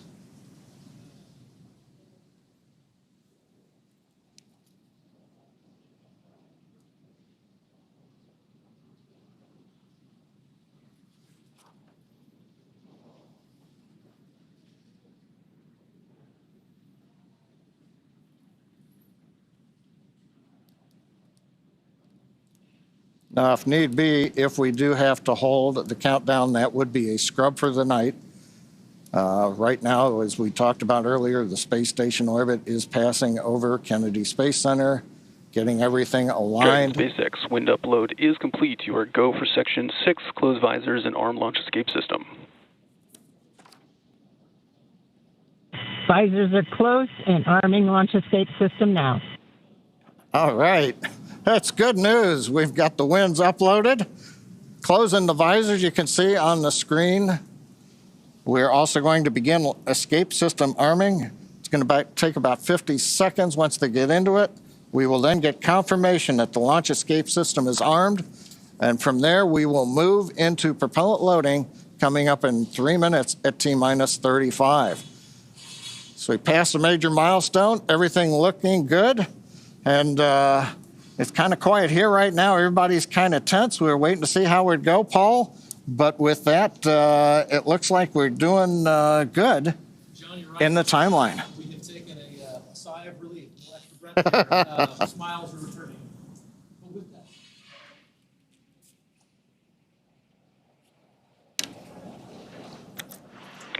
Launch escape system is verified armed.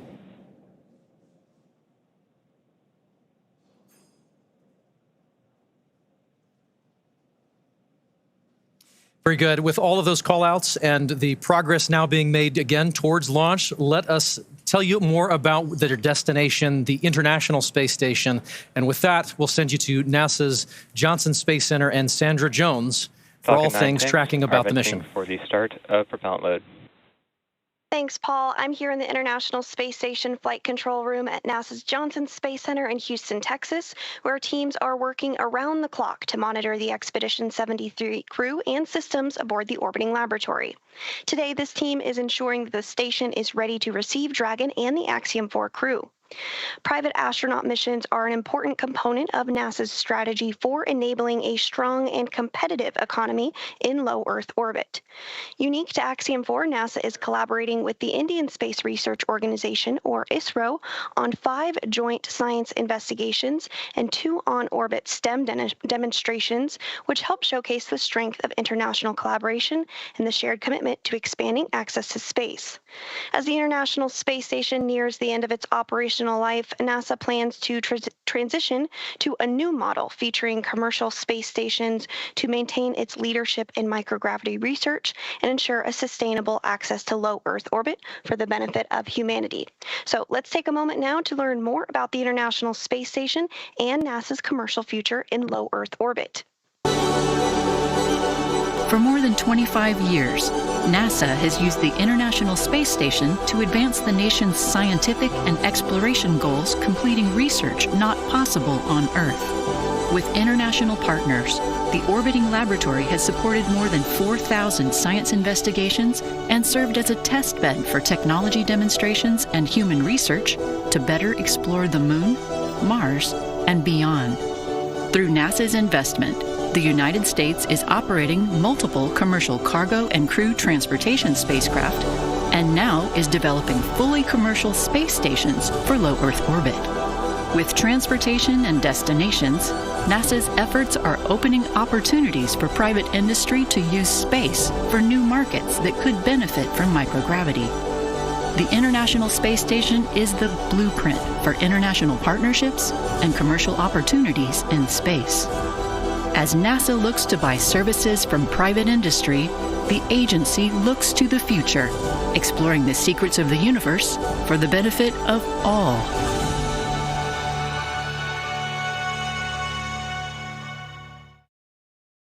And you can learn more about NASA's commercial efforts at nasa.gov/commercial-space. From Mission Control Houston, we are standing by and ready to support tonight's launch. So for now, we'll send it back out to Ronnie, and Paul in Hawthorne. Thanks, Sandra.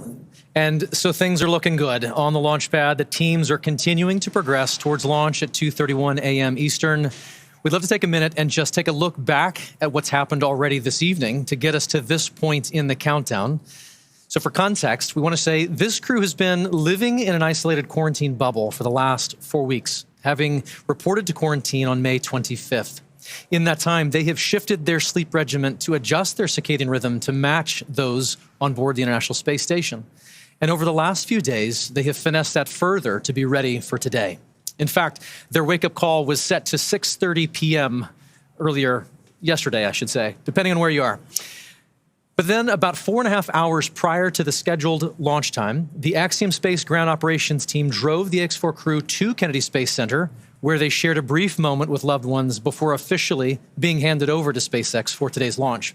This handover event has taken on quite a few forms over the years, but there's always something truly special about creating a moment, even just for a few minutes, in the midst of all of this operational choreography, to pause and share a moment with loved ones. And there you see the team did just that in front of the VAB before getting into the Teslas and riding out to the Falcon support building to be ready for launch today. Absolutely. After that T-4 hour briefing, the SpaceX team helped the crew suit up at our Falcon support building. You got a video on your screen that was recorded earlier today of the crew stepping out in their suits and waving to everybody there for the first time before getting in our 2 Teslas to caravan over to Launch Complex 39A. They do ride in pairs over to 39A, often accompanied by members of our launch closeout team, who you see there as the crew celebrates that they are on their way over to launch. Once they reached the tower, they ascended up to the Dragon spacecraft and were able to make one last phone call before signing the White Room wall. Here you see the crew walking across the crew access arm, getting their boarding passes handed to them and checked by our closeout team. You'll notice that Peggy Whitson's is gold because she is a frequent flyer with us here at SpaceX. And then once our crew ingressed Dragon, we completed suit leak checks and comm checks before rotating the seats into the reclined position for launch.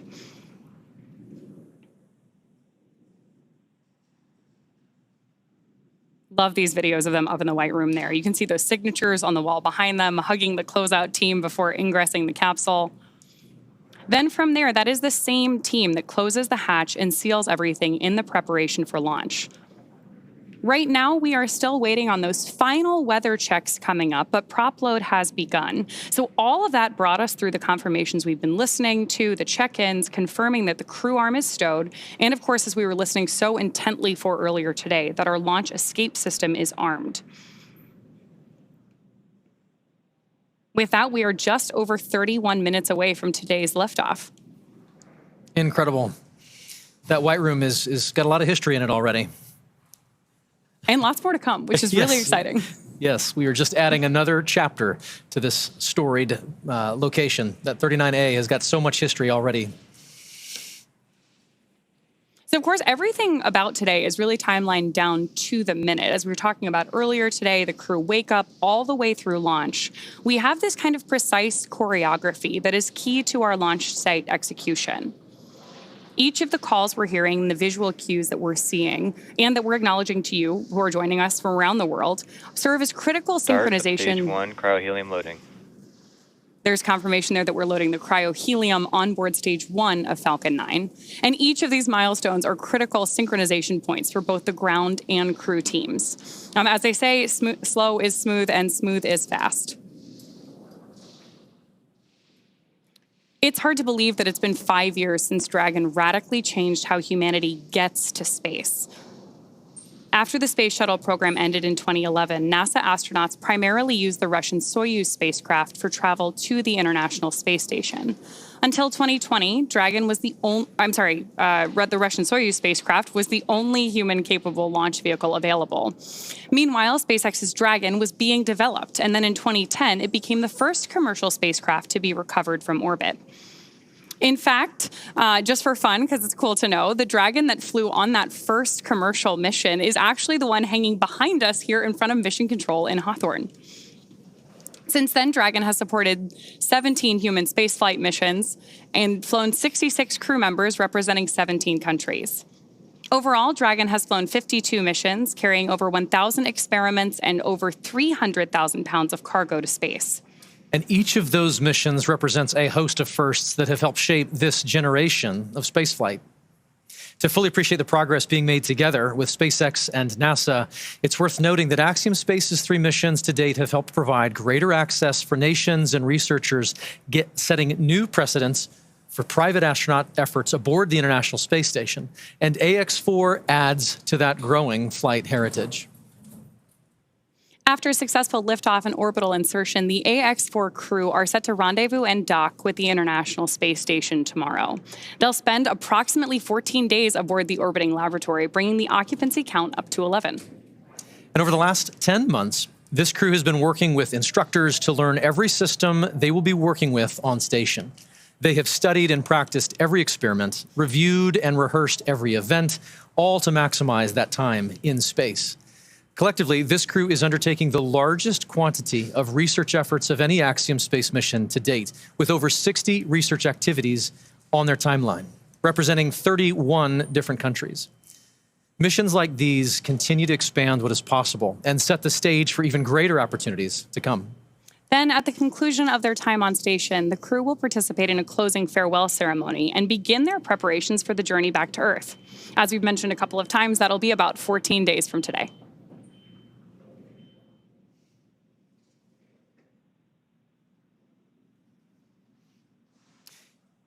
Each mission to the International Space Station is rooted in singular unifying purpose, to explore and learn together as a team. And that is one of the things that I absolutely love about human spaceflight.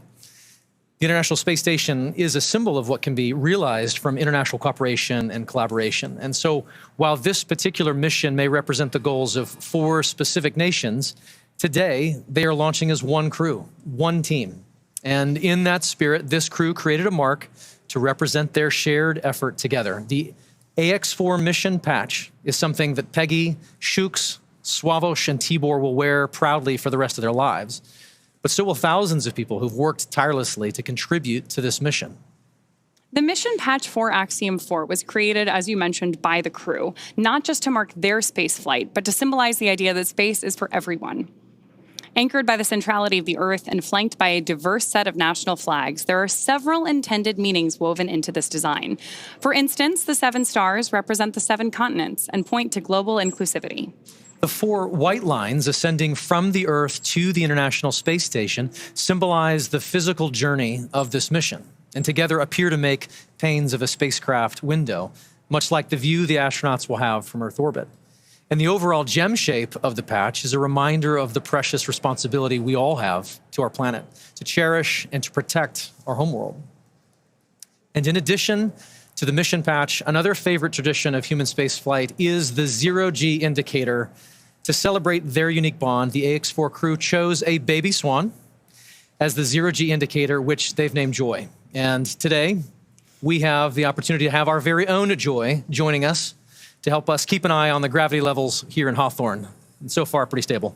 Yeah, all systems nominal, I would say. Very, very nominal. Yes. So as we await our T-0 in a little bit more than 25 minutes, our ground operations teams are doing a final series of systems checks to make sure both Dragon and Falcon 9 are ready for launch. Let's take a look at what the ascent portion of our mission today will look like. Start of Stage 2 cryohelium loading. Brief announcement on Stage 2 loading. Once we hit T0, we're going to watch Falcon 9 and Dragon lift off from historic launch pad 39A and make their ascent.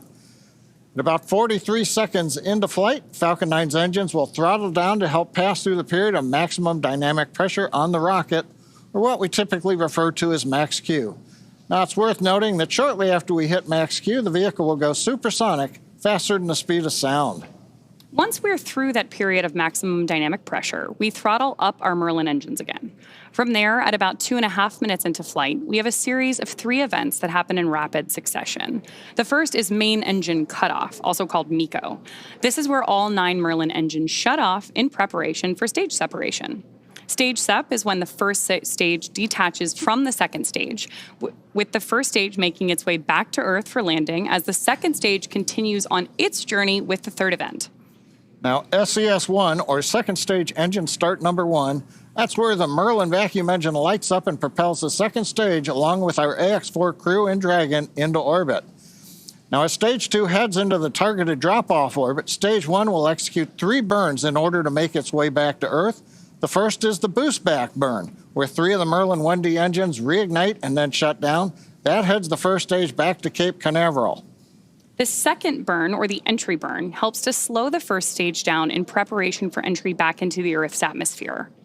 About 70 seconds before Dragon reaches orbit, Falcon 9 will land back on Earth. The landing burn will bring the vehicle's speed down rapidly in order to land back on land near the launch site, shortly before 8 minutes into our mission.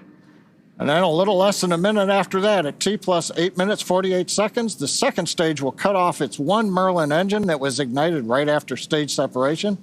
That concludes a burn that lasts just over 6 minutes to get into orbit, but we'll wait to hear confirmation of insertion into a good orbit.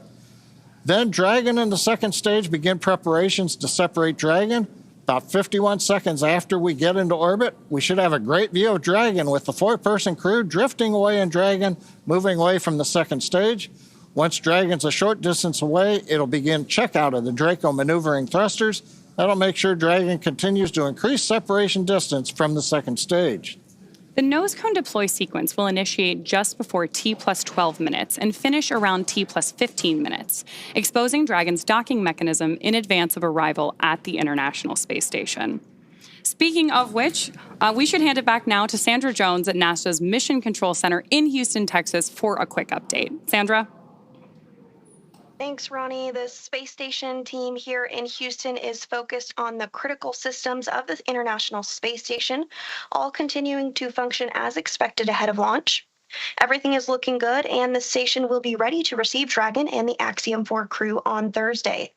After Dragon is fully docked to the orbiting laboratory, the team here in Houston will assist the Axiom space and space station astronauts with leak checks as they work to open hatches on both Dragon and inside the station's pressurized mating adapter. We expect hatch opening to take place approximately 2 hours after docking. Once the Axiom 4 crew arrives at the International Space Station, they will be greeted by the Expedition 73 crew, which includes NASA astronauts Nicole Ayers, Anne McClain, and Johnny Kim, as well as JAXA, or Japan Aerospace Exploration Agency astronaut Takoya Onishi, and Roscosmos cosmonauts Kirill Peskov, Sergei Ryzhikov, and Alexei Zubritsky. Flight Director Heidi Brewer is on console right now, leading the flight controllers for launch this evening. And with Mission Control in Houston go for launch, for now, we'll send it back over to Sonia at Kennedy. Thanks, Sandra. To dive into some of the science highlights, I'm joined now by Axiom Space's Chief Scientist, Dr. Lucy Lowe. Lucy, thanks for joining me here at the desk. With so many science portfolios that are going to be accomplished. There are more than 60 from more than 30 countries. We can't cover it all. Give us a high-level look of what this portfolio looks like. Yeah, so happy to, Sonia. So this mission is chock-a-block, jam-packed, full of really interesting and exciting science. We have everything from human research, understanding how the human body reacts to space. We have some really fun life sciences experiments looking at growing plants and all kinds. We have some physical sciences. We have lots of technology demonstrations.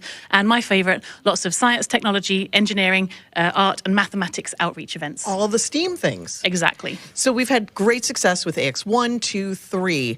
Do we have any return payload flyers for AX4? We do. We have our partners at the University of California, San Diego and the Sanford Stem Cell Institute flying their cancer cells in low Earth orbit for the 4th time with Axiom. So this team is actually looking at how the cancer cells respond to space. And on this mission, they're actually testing a newly approved drug that's just about to enter clinical trials. Amazing. So really exciting. So let's take just a brief look at each of the country's portfolios. Let's start at the head.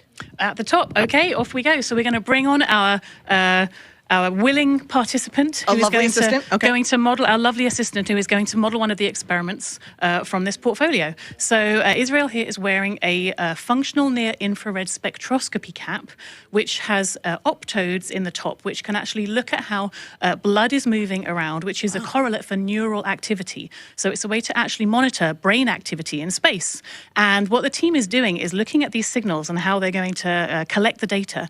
And they're actually creating what they're calling a brain-computer interface or a brain-machine interface, which could be really interesting and useful not only for future exploration missions, but also for applications back here on Earth. So, for example, for rehabilitation after neurological disorders. And which country's portfolio is this from? This is from ESA and the Polish Space Agency. Amazing. So what is ISRO doing? What's their portfolio look like? So ISRO has a very, very busy portfolio. So Shooks is going to be doing lots and lots of research throughout the mission. So their team is going to be looking at cyanobacteria and microalgae, and they're going to be looking at how these could be used for food or for fuel or for potentially even life support systems on orbit in future. The team is also looking at muscle cells. They're seeing how muscle cells respond to access to microgravity. So when the human goes into space and there are changes, physiological changes that happen very quickly that can impact the muscle cells. And so the team is going to be looking at some of these changes to muscle cells in space and then applying that understanding not only to developing countermeasures for future crew, but also to take that learning and then understand more about diseases that might affect muscle wasting back here on Earth. I wish that this was on so we could see if anything was lighting up with Israel. Thank you so much for helping with this. I'm going to turn this way and I'm going to get the Dyros B project. Israel, thanks for joining us here, showing off the headset there. This is fascinating. While I manipulate this, like they're going to do in space, which basically makes me an astronaut, I'm going to also hum Bach. You should do. So This is a project from Hunor flying this research. And this is actually looking at fluid dynamics in space. So we've put this tape on for artistic purposes. T-Ball will not have this disco tape on orbit. But in space, what is going to happen is this will be surrounded by a ball of water that's going to have microparticles embedded in it. And as a video is recording and he's turning the handle... To music. To music, exactly. The tempo at which he's turning the handle is going to increase, not too much. Okay. as he's listening to bark. So he's going to know exactly how fast to turn the handle. And so the insight from research like this is going to help us understand some of the fluid dynamics around large bodies such as Saturn in our own solar system. So it's not just for fun. It's We're gonna not just learn for fun. things. It's all very important. If there is a researcher who's watching now and says, I've got research that I want to get into low Earth orbit, how do they do that? They come talk to us. Go onto the website, get in touch, and we'd love to fly more research like this and do more cool science in space. Such cool science. Thank you so much, Lucy, for making it just understandable for the general public. And we can't wait to see how it all plays out over the next couple of weeks. Thank you. Thanks, Lucy. And, you know, the X4 mission is very exciting, and the families and friends want to be here, but some of them couldn't. So we want to share with you now just a little taste of the friends and family who are cheering on the entire AX4 crew. Peggy, Shooks, Swa, and Tibor. A great group of teammates who are doing great things for their countries. And here are the folks who have been supporting them all along the way.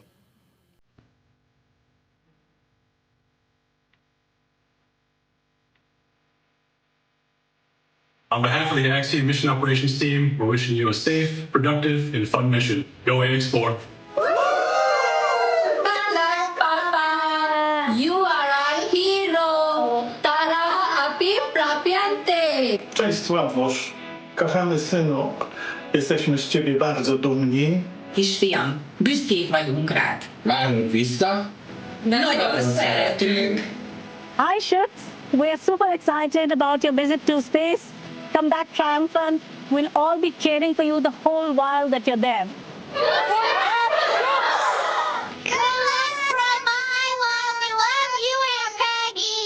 Your flight is our future. Your flight is our inspiration. Hi Sławosz, we are about to do something truly out of this world. We are all here rooting for you. Go chase those stars and make the mission unforgettable.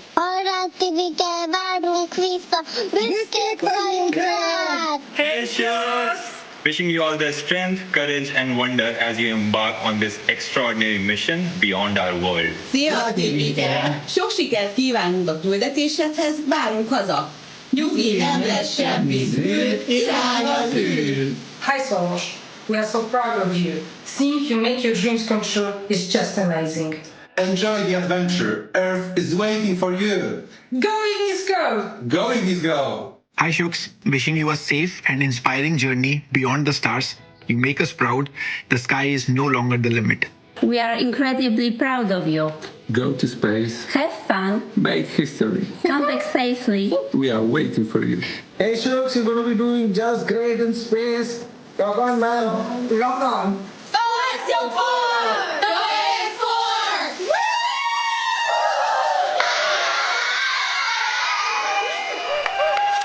Greetings from India.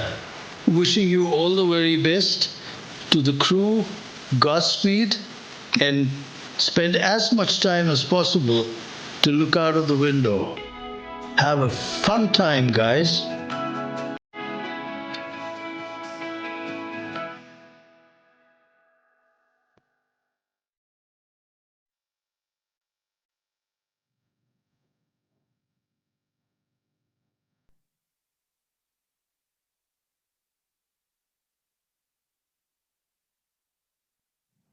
Sonia, thank you so much. What great commentary from Lucy and all of those portfolios coming together. We're excited to see this team get to work on station. And as we know, spaceflight has a rich history of traditions. We've spoken of about a few, from the zero-G indicator to others. We started this next tradition for AX2, and we're excited to continue that today. It's a special thing to be named as a commander to anything, but being the commander of a 4-person crew that has completed months of training and is about to defy gravity and set sail for the International Space Station, it's truly out of this world. Peggy has some thoughts she wanted to share here in this moment, just a few short minutes from launch, and here's Peggy. As commander of the AX4 mission, I want to thank everyone who has contributed to our journey. This mission to the International Space Station would not have been possible without the hard work of so many incredible teams. First, I want to extend my heartfelt gratitude to the teams at Axiom Space. Their talent and dedication shines through every unexpected challenge, the countless hours of work, and every task at hand to ensure the safety of the crew. The team's determination and commitment to achieving the highest standards inspires me every day and reminds me why I joined the Axiom Space family. To our partners at NASA, your expertise and support have been invaluable, ensuring that we are fully prepared to live and work aboard the space station. The comprehensive training programs provided by NASA have given us the skills needed to thrive in the unique environment of space. Thank you to SpaceX for providing the cutting-edge technology and reliable transportation to take us to space and bring us back home safely. The hands-on and in-depth training have ensured that we understand the Dragon systems thoroughly and confidently. We also owe a great debt of gratitude to our international partners. Your collaboration and contributions have been essential in our training to ensure mission success. Lastly, to all the other teams involved, from engineers to scientists and everyone behind the scenes, your hard work and dedication have not gone unnoticed. You're the unsung heroes of this mission, and we are deeply grateful for your support. Thank you all for your tireless efforts and for believing in the AX-4 mission. Together, we're realizing the return for 3 nations and paving the way for a bright future in low Earth orbit. Thank you.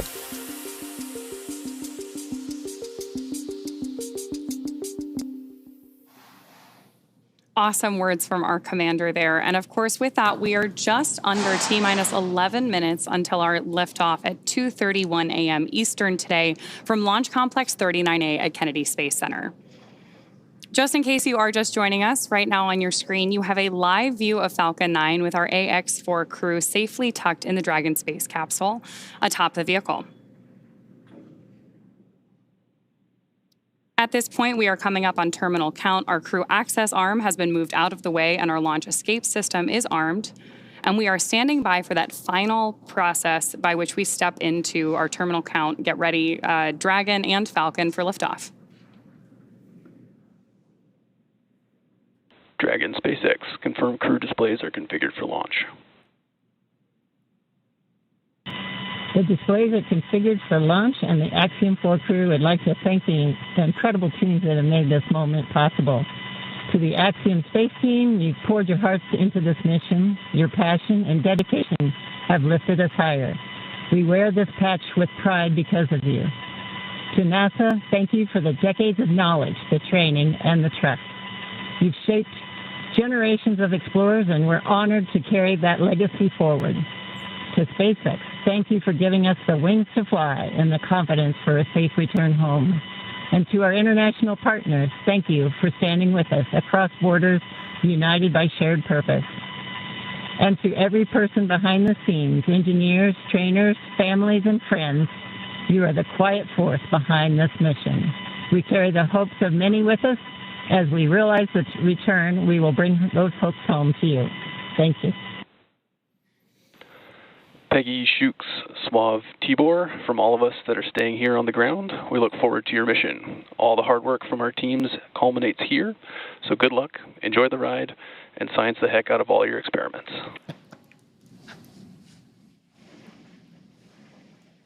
Wilco. And a Wilco from Peggy Whitson. We're coming up on the T-minus 8-minute mark. Next major event that'll be occurring on the Falcon 9 is the engine chill event. That happens at T-minus 7 minutes. We open the pre-valves, feeding both the RP-1 kerosene fuel as well as the liquid oxygen. And that'll go to the Merlin 1D engines. The liquid oxygen, we actually open a valve and we allow some of it to bleed off overboard out into the warm Florida air here in the early morning. And that'll begin chilling in the turbo pumps on those 9 Merlin engines to get ready for when we ignite the engines starting at T-minus 2 seconds. Also interesting to note, just several minutes ago, as we talked about early in the webcast, the International Space Station flew over Kennedy Space Center. And so that means the orbit planes are lined up. We're ready to go in just 7.5 minutes from now.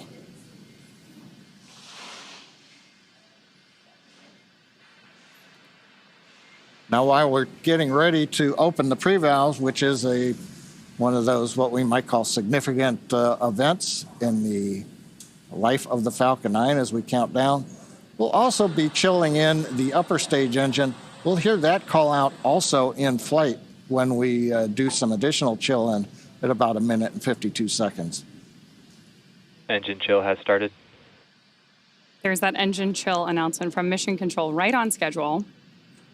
So now we just got about 50 seconds left as we continue to load RP1 onto the first stage. Falcon 9 is powered by liquid oxygen and RP1, which stands for Rocket Propellant 1, which is a highly refined type of kerosene. By the time we reach liftoff, Falcon 9 will have approximately 1 million pounds of fuel on board and will be burning 700 gallons of fuel per second at liftoff. Stage 1, RP1 load complete. There's confirmation there from Mission Control that we have RP1 load complete, and you're seeing great reactions from the AX4 crew there on the right-hand side of your screen with each one of these call-outs. You can tell that they are just as excited as we are to get them on their way to space. A lot of time rehearsing, and now we're down to the last 6 minutes. We're also seeing some of the moist air as it condenses around the cold tanks. You can see that just at the top, Dragon above the second stage. Next major event coming up, Dragon is going to configure for terminal count, and they'll move on to internal power. Those are the batteries. We do have solar arrays, and you can see them right now as some of the mist clears. You can see the black portions of Dragon. So we've got solar arrays on part of the Dragon trunk, and then we also have batteries inboard.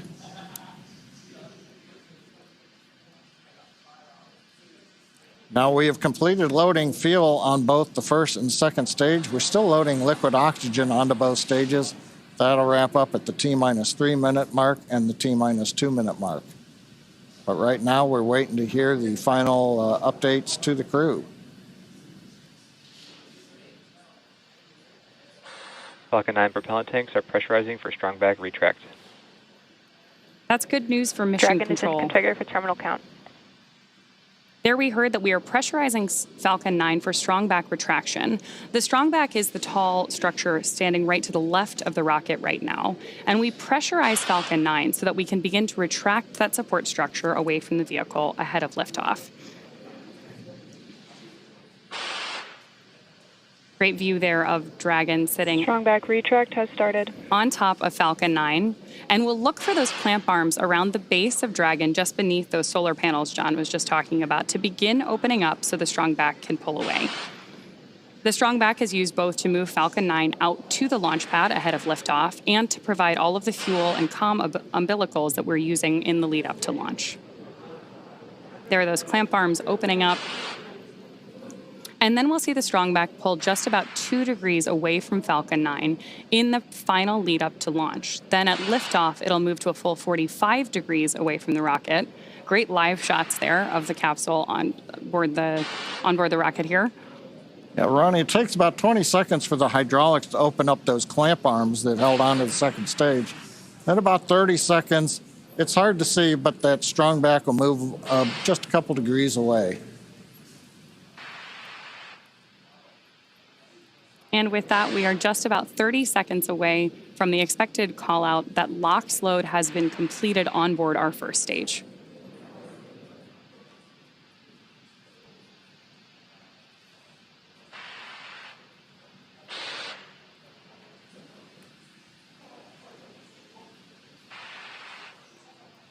As we mentioned earlier, that mist forming around the outside of Falcon 9 is totally normal. That's just some of that. Stage 1, LOX load complete. Some of that liquid oxygen that has now been fully loaded on board to stage 1, venting out into the warm Florida air and condensing into clouds. So we continue to check off events here in the last minutes of the countdown. Dragon is in terminal count and is on internal power.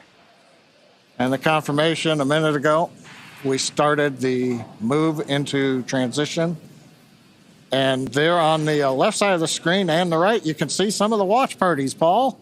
Yeah. Absolutely. On our left side of the screen, you can see the school in India And then the right side of the screen is the planetarium in Poland with students and fans of this crew cheering on what's about to be a momentous moment. Good in the planetarium, keeping it dark in there for them. Okay, we're waiting to hear the confirmation that second stage LOX load is complete. That should be coming up momentarily. Stage 2, LOX load complete. There's that confirmation from Mission Control right on schedule. So the next major visual milestone we're likely to have from the outside of the spacecraft is going to be venting. Dragon is in auto idle. Confirmation there from Mission Control that we are in auto idle on board Dragon in that final minute and a half before launch. Now, we are expecting gas closeouts to be followed by some loud venting, and we're likely to see a larger cloud of liquid oxygen. Gas closeout has started. Expect loud venting. There's instructions to the crew, also right on schedule. And a great nighttime shot of Dragon sitting there at historic Launch Complex 39A with the AX-4 crew safely tucked inside with just over a minute to go until liftoff. Seated left to right inside Dragon from this camera's perspective, you have Tibor Kapu there on the left-hand side. Then beside him is our pilot, Shubhanshu Shukla. Then to the other side is armed. Falcon 9 is in startup and is now controlling. Is Commander Peggy Whitson, and Dragon then on the far side is Sławosz Uznanski, Wisniewski of ESA. Dragon, SpaceX, go for launch. AX-4 is go for launch. That is great news for Mission Control and from our crew on board Dragon. With that, we are just at T-minus 30 seconds to lift off of AX-4. Let's go AX-4. 15 seconds. T-minus 10, 9, 8, 7, 6, 5, 4, 3, 2, 1. Ignition and liftoff.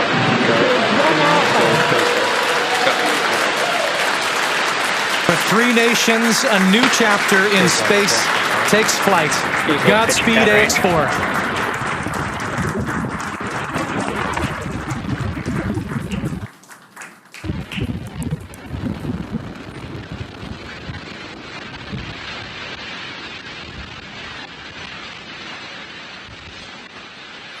T plus 30 seconds into flight with the Axiom 4 crew on board Dragon, headed to the International Space Station. Waiting to hear callouts from the Falcon 9 engineering team. Power and telemetry nominal. Stage 1 throttle. We're throttling down the 9 Merlin engines. We're into the throttle bucket, preparing for max Q. Max Q.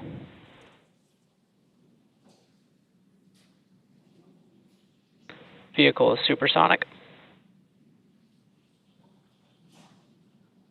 We should begin throttling the Merlin engines back up now. Stage 1 throttle up.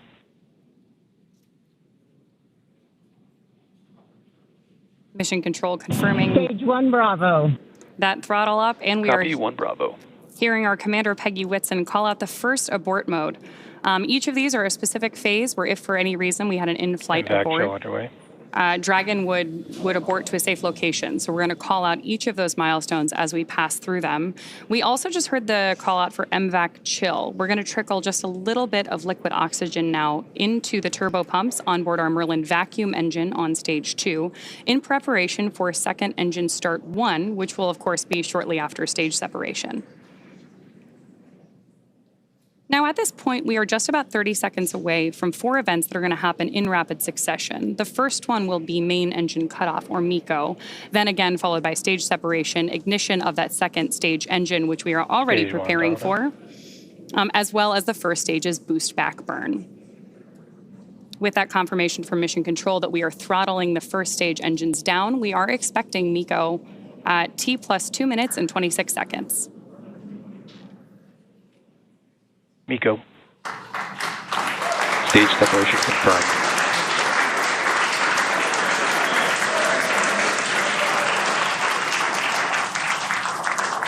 Stage 1 boost back startup and back ignition. There we had confirmation of all 4 of those events. Incredible views on our screen here too, as that first stage boosts its way back to Earth. Stage 2 Alpha. And confirmation Copy, from our 2 Alpha. commander that we have entered the 2 Alpha abort mode. Of course, we're getting lots of cheers from behind us here at Mission Control here in Hawthorne, California as well. And at this point, our AX4 crew is on their way to space. The view you have on your screen right now is our MVAC engine burning for that second engine first burn. We're expecting that SECO here, second engine cutoff, which will likely be called out over the nets as SECO in just a couple of minutes.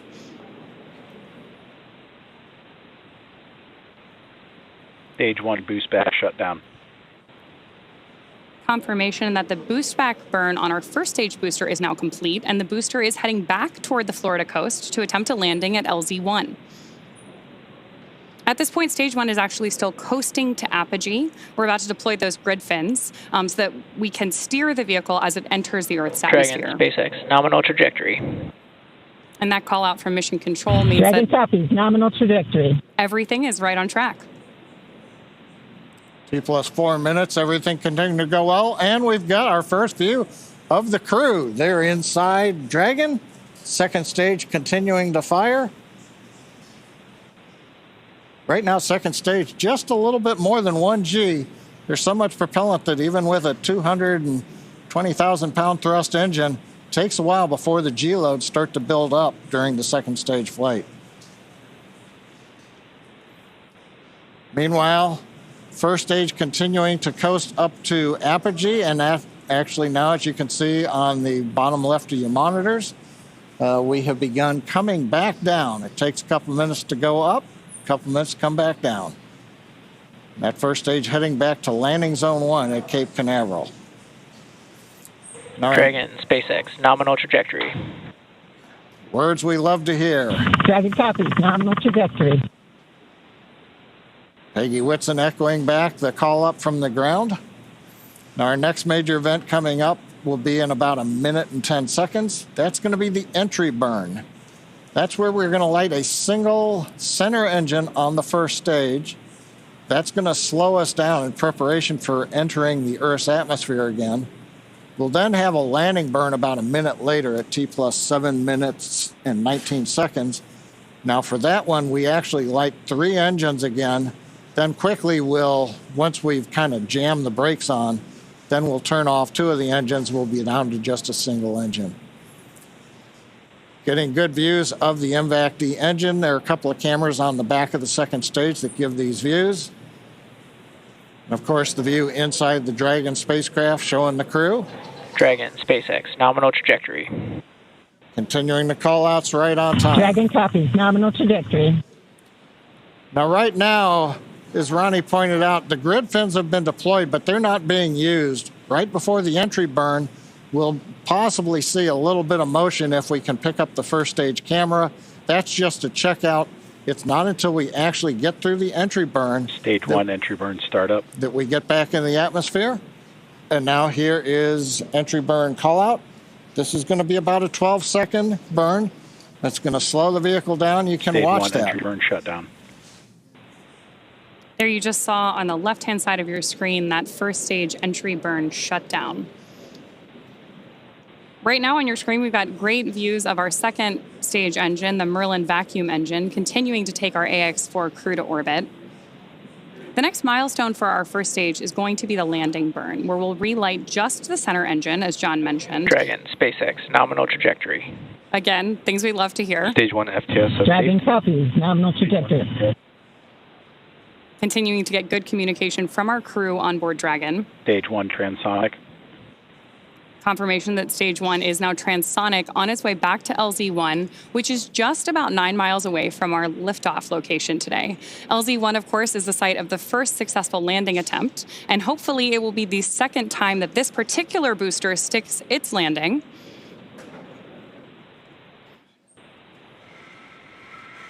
Seeing those actuating of the grid fins that John mentioned. Stage 1 landing leg deploy. Stage 2 FTSS saved. Stage 1 landing confirmed. That was a picture-perfect landing. That was great. Absolutely stunning.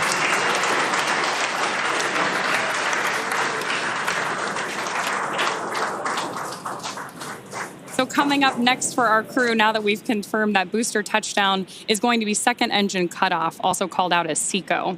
Then the second stage will coast for a few minutes until Dragon is commanded to separate from the second stage. There's our AX4 crew awaiting that SECO call out here. Stage 2 is in terminal guidance.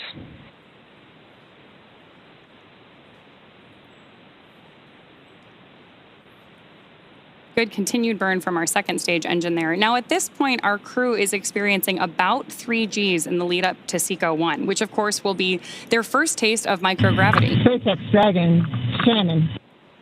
There's confirmation Copy, Shannon. of the Shannon abort mode.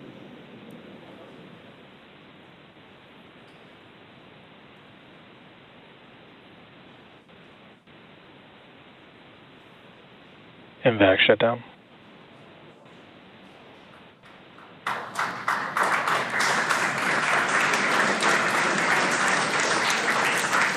SpaceX Dragon, we have a nominal orbit insertion. Nominal orbital insertion, SpaceX, and we had an incredible ride uphill, and now we like to set our course for the International Space Station aboard the newest member of the Dragon fleet, our spacecraft named Grace. Grace is more than a name. It reflects the elegance with which we move through space against the backdrop of Earth. It speaks to the refinement of our mission, the harmony of science and spirit, and the unmerited favor we carry with humility. Grace reminds us that spaceflight is not just a feat of engineering, but an act of goodwill. Benefit of every human, everywhere. Over to you, Chip. Launch escape system disarmed. 10 minutes into flight. Water ride. नमस्कार मेरे प्यारे देशवासियों, water ride 40 साल बाद हम वापस अंतरिक्ष में पहुंच गए हैं और कमाल की राइड थी। इस समय हम 7.5 किलोमीटर प्रति सेकंड की रफ्तार से पृथ्वी के चारों तरफ घूम रहे हैं और मेरे कंधे पे मेरे साथ मेरा तिरंगा है जो मुझे बता रहा है कि नहीं हूँ, मैं आप सबके साथ हूँ। ये मेरी इंटरनेशनल स्पेस स्टेशन तक की जर्नी की शुरुआत नहीं है, ये भारत के ह्यूमन स्पेस प्रोग्राम की शुरुआत है और मैं चाहता हूं कि आप सभी देशवासी इस यात्रा का हिस्सा बने। आपका भी सीना गर्व से चौड़ा होना चाहिए, आप भी उतना ही एक्साइटमेंट दिखाइए। आइए हम सब मिलकर भारत के इस ह्यूमन स्पेस प्रोग्राम की जर्नी की शुरुआत करें। धन्यवाद। जय हिंद, जय Bharat.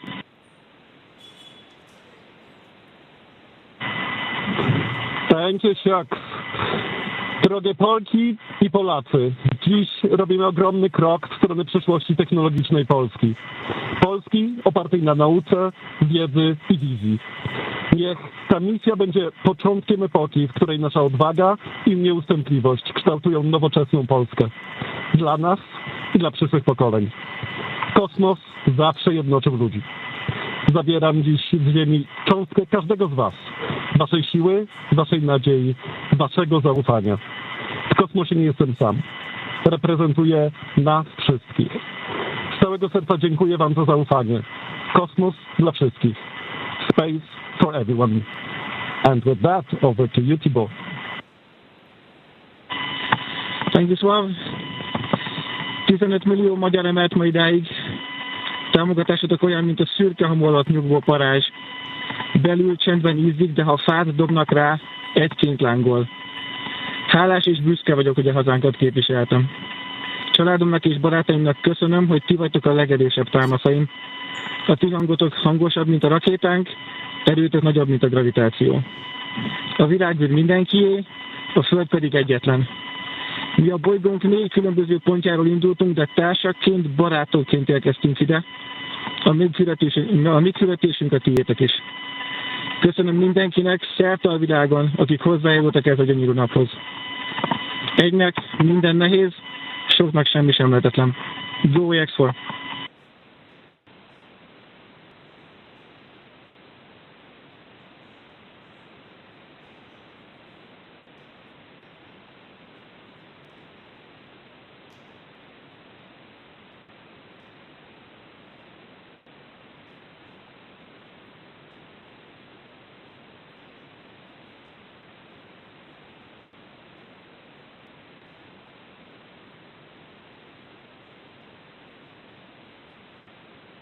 And we are getting some views inside of the newly named capsule that the crew Dragon SpaceX, announced today. On behalf of the entire SpaceX launch team, thank you. It's been a privilege to work with you so far, and we're excited for you to have a safe flight and a safe return home. Good things come to those who wait. Godspeed to the Maiden crew of Grace.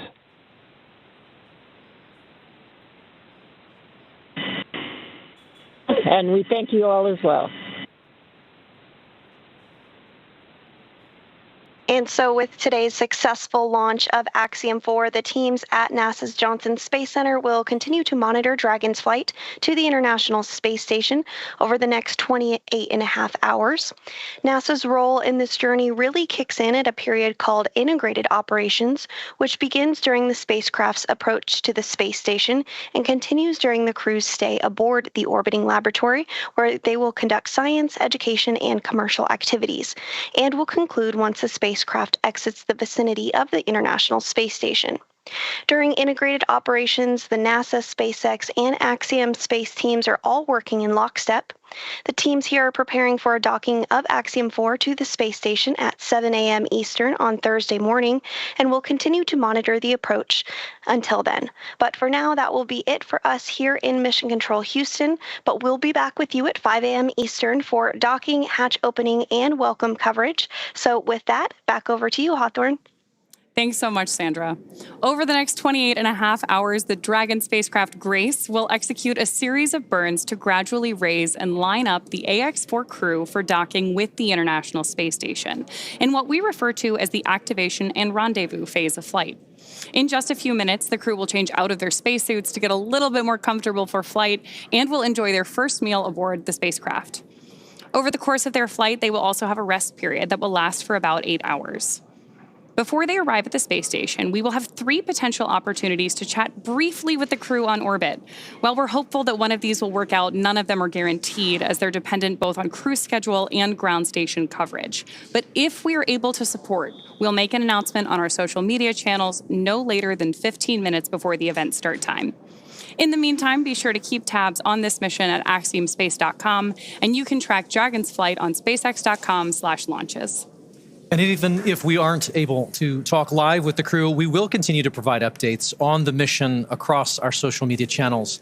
And then as Dragon and the AX-4 crew approach the International Space Station tomorrow, June 26th, we will pick back up with our live joint coverage of the AX-4 crew's docking to the station with NASA. Please keep an eye on Axiom Space and SpaceX social channels for updates, as there will be plenty of incredible moments to share with you over the next 2 weeks. From all of us at Axiom Space, thank you, SpaceX. Thank you, NASA, for making today possible. Thank you to ISRO and ESA and Hunor for pursuing this endeavor with us. What started with joy now continues on with grace. And we will see you very soon.